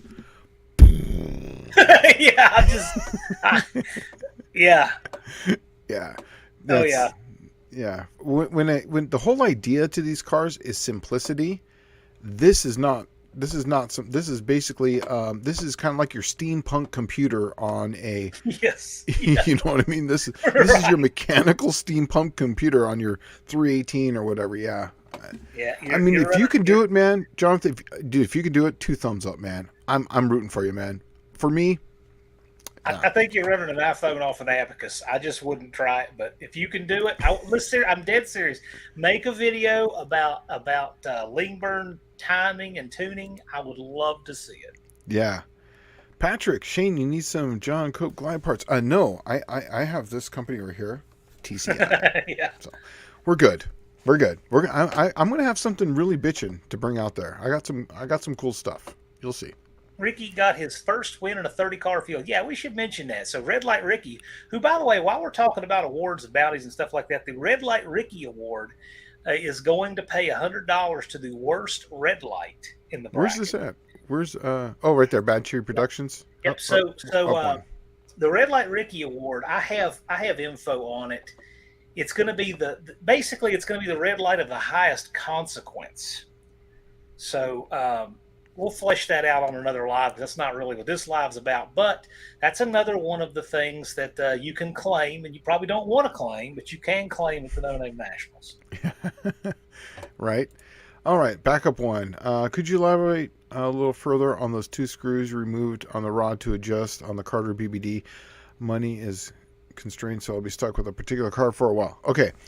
On the very top, you're going to see like a little triangle piece, and there'll be one screw sitting there. Take that screw out and you pull it off, and then you're going to see this rotating piece that's going to rotate with two rods on it that kind of come up and down. And you're going to see a plate that goes across there.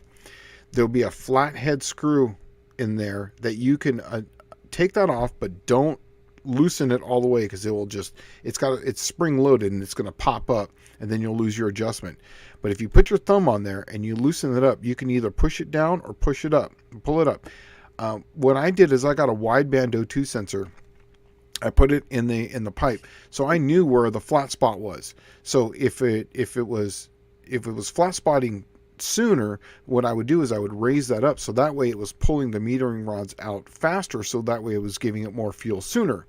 And that's how I kind of got rid of the flat spot, but it just moved the flat spot to a different spot. If that makes sense. You're just taking the flat spot and just moving it, and that's all I really did. If you email me at slantdailygarage@yahoo.com, send me pictures of it, and I'll tell you exactly which one to unscrew. In fact, I'll go out there and I'll grab that carburetor and I'll unbolt it, and I'll show you exactly which one it is, because I played with that back and forth, but that's really the only way you're gonna move that flat spot. It reminds me of adjusting a worn out steering box. You can't make it tight, but you can just move the slop to a different place in the steering. That's correct. Exactly. Yep. Yeah, you're moving the worm gear, back and forth, right? Speaking of that, oh man, I got to tell you a little story. When I got my 69 four-door Dart, it was leaking, and now I've always had manual steering boxes on all my Darts. This was the very first one that had power steering on it. So I took that little plate off, I put the O-rings in it, I put it back down, and when I started it up, the steering wheel went all the way to the left on its own. You ever seen that before? I've never seen that. Do you know that those are valve bodies on there, and you can unbolt those, and you can slide that little plate up and down, and that is how you adjust the steering left or right. So if it, see, Never you didn't knew know that that. either. I never knew that. Yeah, I learned that about 5 years ago. So yeah, it was funny. I started up and it would like want to pull to the left. It would actually try to turn to the left. So then you would unscrew that and you would move it up, and then till it became neutral both directions. And you can tailor how it steers by that little plate right there that you bolt down. Never knew that. Yes, right? I didn't How know cool that was either. that? Yeah. I learned lots of things from Professor P. That's really cool. All right. Timing advanced Yes. calculator. Correct. Correct. I see Shane as a best time kind of guy, just not consistent rounds. Yeah, I don't care. I don't care about bracket racing. It wasn't my thing. I did that for a while, and I was okay at it. I could get a 10:03 or 10:05 if I dialed in it like that. But for me, it was all about. I didn't want to slow down. I didn't like to dump. I like to just. I'm gonna kill you, sucker. See what it can do. Yeah. Yeah. Right. Shane, what track is closest to you? I actually have two. I have Byhalia and I have Holly Springs. And then I have Jackson and those two are Holly Springs and Byhalia are within about 10 miles of my house. So they're really close. And then Jackson's probably about 30 miles. So, but I have like 4 tracks within an hour of my house. So That's I cool. got some pretty good ones right around here. He says, I'll send you an email tomorrow with pictures. Thank you kindly. No problem, man. That's what we're here for. Thanks for coming in. It's the first time I've seen the Manson here. At Yeah, least for me. I've seen Manson. He's brown. Yeah. Well, Barrow says that steering zips to the side. Well, it's funny you say it because Blake and I were talking about upper control arm bushings in an A body. His dart and my dart had the same thing where the bushing was rotten on one side, and when you hit the brakes, the car just steers, right? yeah. I've had that before. Yeah, no, this is funny because you'll start it up and the wheel will just turn out of your hand like on Yeah. its own, like, That's like it's wild. possessed, like Exorcist. That is wild. Yeah. And I never knew that. So that was the first for So me. what caused that? Did somebody adjust on that plate and not know? That would be me. I actually took that off because it was leaking when I bought the car. So I took it off. I put new O-rings on it, and I put a new thing in there so that because it was leaking. And when I bolted it back down, I marked it. But because I changed the O-rings in it and it was leaking beforehand, I changed the manifold on how the fluid was going between it, because you moving it up and down changes how much fluid it actually will flow through there. Because once I figured it out, I had to take it apart and figure it out. So then I was like, wow, this is actually pretty cool. And then depending on if you move it up or down, it'll go left or right. So if it goes to the left, I forget the exact number, you move it up to go this way or that way. And then you just loosen up, tap it a few times, and then it came out really good. And I was like, wow, you just, once you turn it back and forth, you let go of it. If it doesn't start bouncing, going to the other direction, then you got to go back out and do it. If it doesn't do anything, you got it right. It was crazy. Yeah. Yeah. Tell your mom. The most interactive YouTube event on the internet. Tell your mom. I like that. It's funny. So One-Eyed Cat Don. Now, have you seen the carburetor setup on One-Eyed Cat's Valiant? He has a 4-barrel in the front. I believe it's a Carter AFB or ABS. And on the back, it's a Holley 1921 barrel. What? I'm completely serious. Seriously? He has a 5-barrel 440 and a 62 Valiant. One-eyed cat, huh? No way. Yeah. Yeah. You just have to see it. I'm just gonna look at it real quick. And You got to see it. You have to, well, if I can pull up a picture, I might pull up a picture. Okay. No, I can't. But you. Yeah, what I'll do is I just put it on here so that way I have it. So I see his page here. Yeah, you'll want to see the One-Eyed Cat. He has a 5-barrel 440 and a 62 Valiant, and of course, to make the exhaust fit, if you're wondering how they got a 440 in an early A body like that, the exhaust manifolds are turned around backwards, and the exhaust runs down in front of the K-frame and under the car. Wow, that's awesome. Yeah, because that was always the thing. Was there was a guy in San Diego in Escondido. He had a 65 Dart, and he had a low deck in it. And to change the spark plugs on it, he literally had to drill holes through, and the wires came out and then went into the fender because there was really no room to put them in on the passenger side because it moves over to that side. Patrick, you are not kidding. I am no fan of the lack of road feel on the Chrysler Powerstone. I'm with you on that. Yeah. But Bill McKyska has a great question there. What's the worst lie/myth about OEM Chrysler parts you've heard of? For me, it was that all starters are the same or interchangeable. Yes, that's yeah. I would agree with them on that one. I believe that because they are to a point, but then not, because where the studs come out, sometimes they'll hit the block. But yeah, some of them are direct drives, and yeah. I don't know. The worst myth lie. That's a good one. Hmm. The worst lie or myth about OEM Chrysler. I'm not sure what. I'm not sure what that would be. Would it be the orange box was performance and the gold box? I mean, that was the whole thing. The chrome box was Maybe. the race one. The orange one was performance. Gold was race only. Chrome was street strip, and they had RPM limitations on them and all that stuff. Is that true? I mean, I've always heard that, but I I've was just read that, but I don't know. All I know is that the $17 box at O'Reilly is you don't even bother. right. It's Or get chrome. or get you know, or get 10 of them and save your receipt and just use the one that still works a week later. Just put all 10 of them underneath it and just Right, move them down the line, you know. right.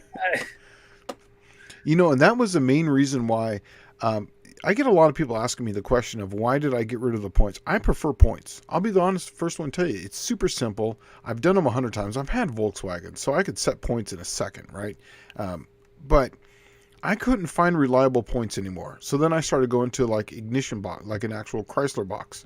I couldn't find reliable ballast resistors anymore. Then I couldn't find reliable ignition boxes anymore. And that was the main reason why I went to the on all the cars to an HEI Ford coil, full 12 volts. Even on the wife's car that we were trying to keep all original. I have the factory distributor still there, not in it, but ready to go back into it with the points in it. But I couldn't find reliable points anymore. Have you seen any reliable points at all, or the old So stock shit's getting hard to some find? people like the Napa because it has the harder plastic, that doesn't wear the rubbing block so bad. Yep. The standard Blue Streak was the best points that I ever ran. The worst points I ever ran were called wells. They were supposedly OE manufacturer for Chrysler, but the wells, as bad as the surfaces would wear, the rubbing blocks would just turn to nothing instantly. Yeah. They had, I don't know what kind of pencil eraser material they made the rubbing block out of, but they were trash. Yeah. So for me, the standard Blue Streak stuff was about the best, Yeah. I thought anyway. Yeah, I remember the Blue Streak for a while. That was actually halfway decent. Yeah, I thought and then so. and then I remember Wells for a while was good. Um, I at have least never had good experiences with the wells. If you have, that's awesome. yeah, it was probably just because I had an not an AutoZone, but it was a Chief Auto Parts at the time. I think is what it was, and it seemed to work. My Volkswagens, and so I tried them. Didn't last for crap in my Slant 6. I don't know. Could just be because it was Slant 6. Who knows? But Slant 6 Taxi and 426 Hemi starters are the same, I think. yeah. Okay. Yeah. Here's one. Okay. In my race car, my Slant 6 and all those, I run a V6 starter in mine. And it's the shortest, smallest, lightest one that they have. I think it's a is it 89? Oh no, 94. I think it's a 94 V6 starter. And it's the smallest one they make and it's super light. So I love that starter he's talking about. Most people commonly call it the Dakota starter. oh, okay. Yep. But I'll say this, I love that old planetary gear reduction sound. Mm-hmm. And where I really first started liking that sound is when I was a little kid. All I knew is that on the show, the General Lee had a specific sound the starter made. Yep. And I didn't know why until I was a little older. But ever since, I like that sound about a Chrysler starter. Yep. The early And small blocks use it with N6s have direct. a smaller hole on the converter snout, and later converter would not fit in it. Ask me how I know. You know how I know? The wife at the time, we had a 71 Dart. It was 70 or 71. I can't remember. I think it was 70. And it had a Slant 6 in it, and that thing was whipped. And then my buddy had this 65 Dart, and he was putting one of those crate engines. This was like in the early 2000s. He got one of those crate Mopar 380 horse ones. He gave me his Slant 6. We shoehorned that thing in there, and I'm getting ready to mate it up, and it just wouldn't go in. I'm like, why does this thing not fit? It doesn't fit. What it was is that it was the converter. The converters wouldn't fit because it's got a different snout on it. Do you know what we did? What's We that? just went in there with a grinder and ground the end of the crankshaft. You can. And we kept grinding until all four bolts lined up, put it together, and we drove it for another 50,000 miles like that. It had a little vibration, a higher RPM, but meh. Still ran. Car's still running to this day. Think about, or you could just used about 100 sets of brake cylinder hone stones. Yeah, right. All right. Oh man, my thing clipped out here. Okay, no, oh, wow, I'm a little far behind. Sorry about that. I didn't. Manson's talking about the classic Chrysler starter. Oh yeah, I love it. I just like that sound. It's so Whoa, cool. whoa, whoa. Right, right. It's a very specific Chrysler sound. Yep, I enjoy that. I just want the smaller starter for weight. I don't even think I could put a big one on my car anymore because it's just. You know what I might do is I might on the wife's car put a stock starter back on her car, so that way it has that factory wah wah wah wah sound. I like the sound. Yeah. There are certain sounds that are unmistakable to certain cars, like the Ford Escorts, the Tempo Topaz Escort. They had a starter that had a high pitched sound when it started. It's unmistakable. I could hear one in a parking lot, which you don't see those cars anymore. But I could hear one in the parking lot, and I knew what it was. Yeah, it's just like the solenoids that made all that racket in the Chrysler front wheel drives in the late '80s, early '90s. They were going to the electronic transmissions. The very first generation of those, you could hear all the solenoids when the car came down to a stop. You could tell at a stoplight if a Caravan or an Avenger or something like that was pulling up next to you. You didn't even have to look. Right. We made it up and got it back together, but when the starter would not turn over, it was on Eastline 6. We had to take it all back apart. Yeah, see, wow. Yeah, see, mine we left the transmission in there, but it was the engine was going into it. All we needed is we changed the flex plate. I put the later model flex plate on it because the earlier one didn't have an offset. Believe it or not, it wouldn't line up with the converter. I checked that before because I forgot to mark it with paint. So I was like, well, wait a second, these things don't line up. So then I took my flex plate off, put it on there. But even doing all that, I didn't even notice that the hole in there was, about almost half an inch too small for that. So Patrick, what are you talking about where it wouldn't engage all the way? You just had it jammed up? I mean, I would think I don't know, but I would think it would break the pump first on the transmission. Yeah. Before it would just lock it solid to where the starter wouldn't turn it. Yeah, that's weird. I don't know. Maybe it's because it was manual. I mean, manual might be a little different. Could be. I don't know. I've not crossed that bridge. I've only done it once with and it would have been so much easier if I would have even thought about it at the time, just to go and grab his converter and put that converter in there and then just left it alone. But I didn't even think of it. See, Craig knows what I'm talking about. That front drive Chrysler transmission sound stayed into the early 2000s. Yeah, I blew 3 transmissions in an Intrepid. Yes, that. I took a transmission pan off an Avenger one time doing a routine service, and I found about a quarter of a snap ring off of one of the clutch packs, and it still ran. And then about a month or two later, it just went into default mode all of a sudden, which in those cars is second gear and reverse is all you have. So I would just reset it every couple of miles by cycling the key 5 times. And I swapped it out, but man, that first generation of electronic was rough. Yeah, right. Semi-electronic. It was steampunk, yeah. Right? Well, it was like everything else. It's like when, carburetors last generation had too much garbage on it because it was the transition to EFI. Yep. And they sucked. And transmissions, when they went from hydraulic designs with electronic controls on the way to electronic transmissions, you just have that intermediate step, that evolutionary step there. Yeah. I used to have my very first vehicle was a 87 Dodge D50.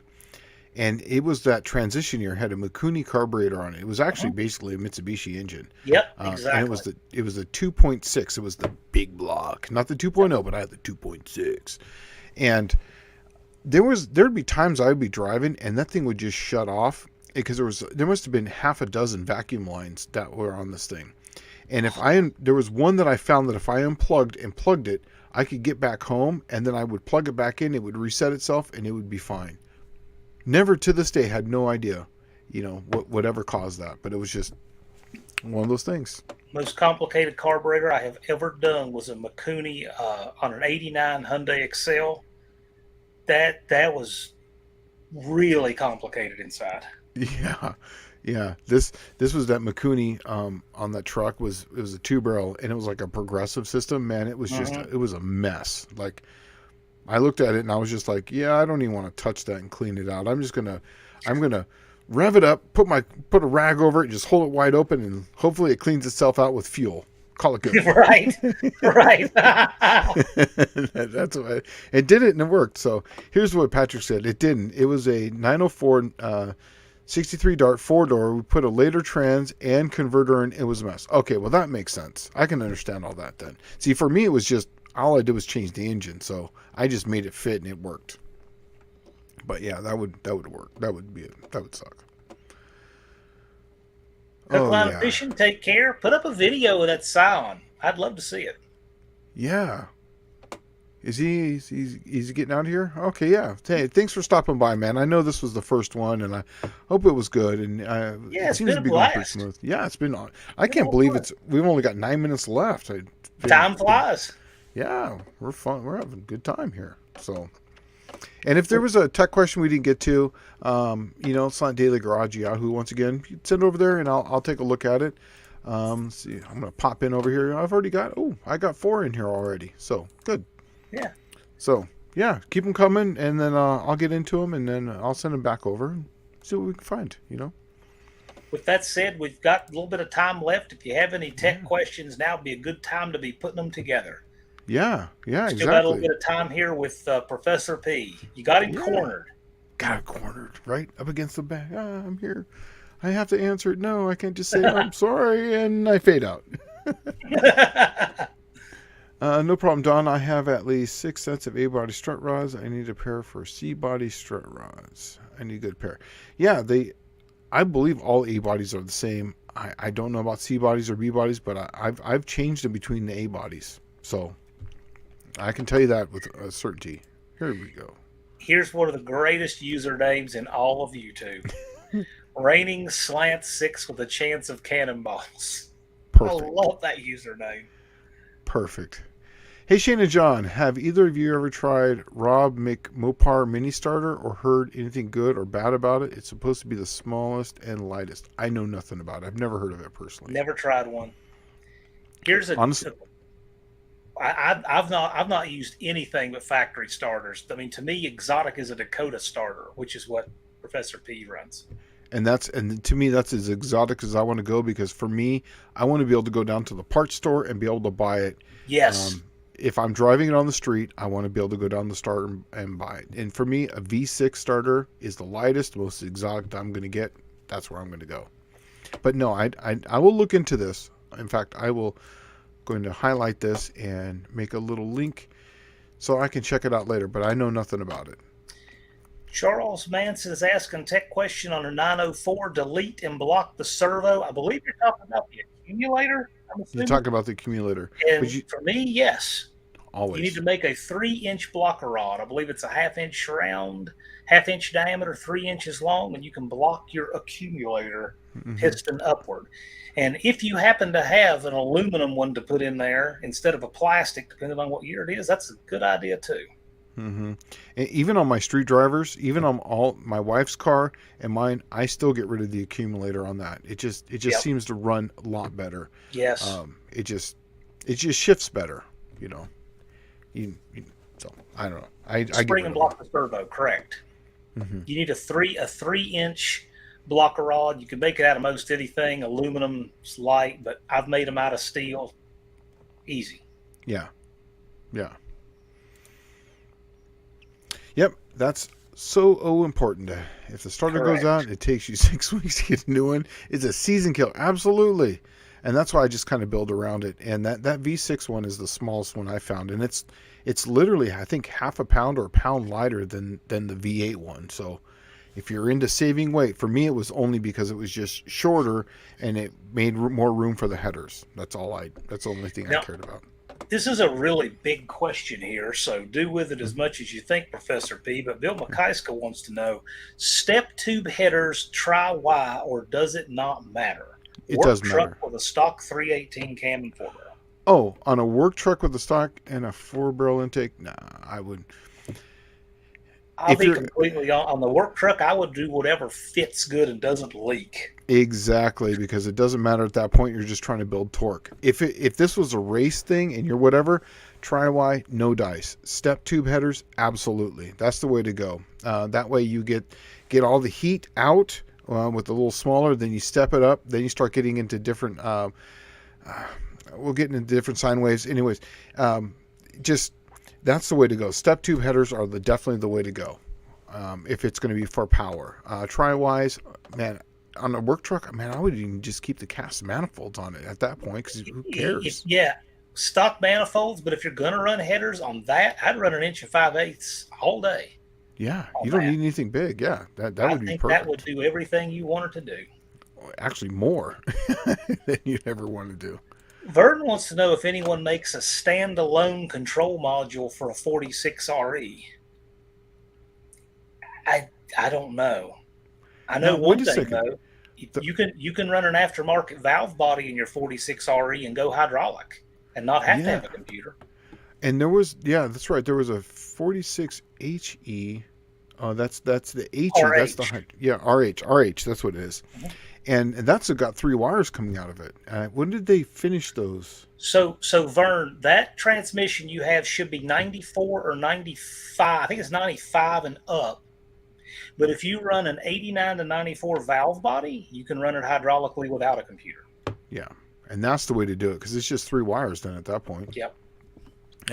What is it? Lockup and overdrive and ground, right? Correct. Yeah, Correct. super simple. Yeah. The McRob is supposedly to be indefinitely That's clockable cool. and to the only thing phase a couple of positions angle like other minis. Yeah, but I mean, I like the Chrysler starter because it only goes in one way. That way I have to mess with it. It's 2 bolts. If you need that for your application, great. I don't need it for anything of mine, but Yeah, this is one of these things where if you're doing it and do a video on it, tag us. I'd like to yeah, see it. yeah, absolutely.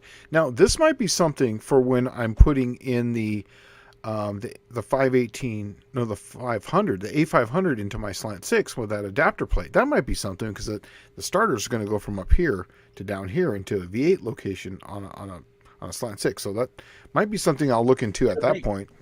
Could That be. might give you some modular options there. That's pretty cool. Yeah. Yeah. Because I'm actually playing with that right now as I'm trying to get, you know, ready for some more content and whatnot. Taking a little break, but, um, Patrick knows what we're talking about, yeah. 46 RH. Yeah. Bill, use the factory manifolds. Yes. Exactly. Yeah. Right? Yeah, 46RH. Yeah. Speaking of which, my diesel truck, it's got it's a 4048 RE in that one. It's Yeah. a 〜 04, and it's got 170,000 original miles on it. And I just did the very last band adjustment. The band adjustment is flush with the nut now. So that's Yikes. yeah, but it's 140,000, 170 something thousand miles, and it's Now, have you ever done anything to the valve body in it? yes, it does have though. I did the valves so that way it pumps in park and neutral, so it'll charge the pressure. The separator plate, I did the Sonex kit. Where the Sonex gives you Mm-hmm. that valve body fix kit. I did all that. Um, and there was a few other little things too. I changed a couple of the solenoids. There's a couple of the solenoids have been changed, but there's a lot of little things. There's a big kit that you buy for that valve body, but that's all I did to it, and I did that at about 60,000 miles. Hey, Charles Manson, he says, and I always try to read these in their entirety because some people listen to Sure. these like podcast style. Hmm. But he says he's going to check out that carburetor tomorrow and be blocking the accumulator on the 904. Do remember, if you're doing that, a lot of your benefit is not only getting rid of that accumulator spring, but do a good shift kit. Yes. There's a lot of benefit in that because, especially because you're raising your line pressure a little bit on the transmission, Mm-hmm. it will be happier. Yes. Yes, it Your will your be. friction materials will be happier. Yeah. Well, man, we made it. This is our first one. Wow, yeah, time Yeah. flew. Time flew. Well, I just want Barely to say fun. thanks, guys. You got anything else coming up? Do you want to plug or? Well, I'll tell Charles I'm going to be doing an A500 transmission here soon. So, if you've got any specific questions, maybe we'll be able to flesh that out a little bit for you. I'll have all the guts out of one. You get to see all that stuff. So, because a lot of 500 stuff does apply to the 904. Yeah. But doing that, and I got a lot of house stuff, house content. You'll probably see some community posts about that. I got to get that over with. But I'm telling you, I'm dying to get that over with this year. I'm building a fence, working on a house. What I really want to do is get that behind me so that over the winter, there's a lot of stuff in the garage I want to do. Yeah. And I'll be bringing that to you guys. So you Yeah. got to get there. As far as what I got going up, I have Gilbert's Dart in the garage here. I got to get that slant six out. Obviously I went through a little rough patch there. Got a little bit far behind. The Cookie Monster now, and I have this. This is going to be a big thing here because I want to be the first one to put one on a slant six. So I might be doing that during the week. So that's all I got really going on. And I'm going to say thanks, guys, for coming on out and supporting us for this. It's and fun. Thanks, John, for coming out. And if you want to come back next week, if there's Mr. No Dallas Brown, you're welcome to come back. Hey, love having you. As long as these guys can stand me, because you guys know I have my show on Friday at this same time, but on Friday, and you never know, we might have a guest Professor P on there sometime. Come in knocking. That has a different angle. See, this is, of course, is tech heavy. Yes. And this is the Tech Talk Live. Mine is more social hour and No Name Nationals updates and stuff in the community. So they have different purposes, but you guys are welcome to any of our lives. Yeah.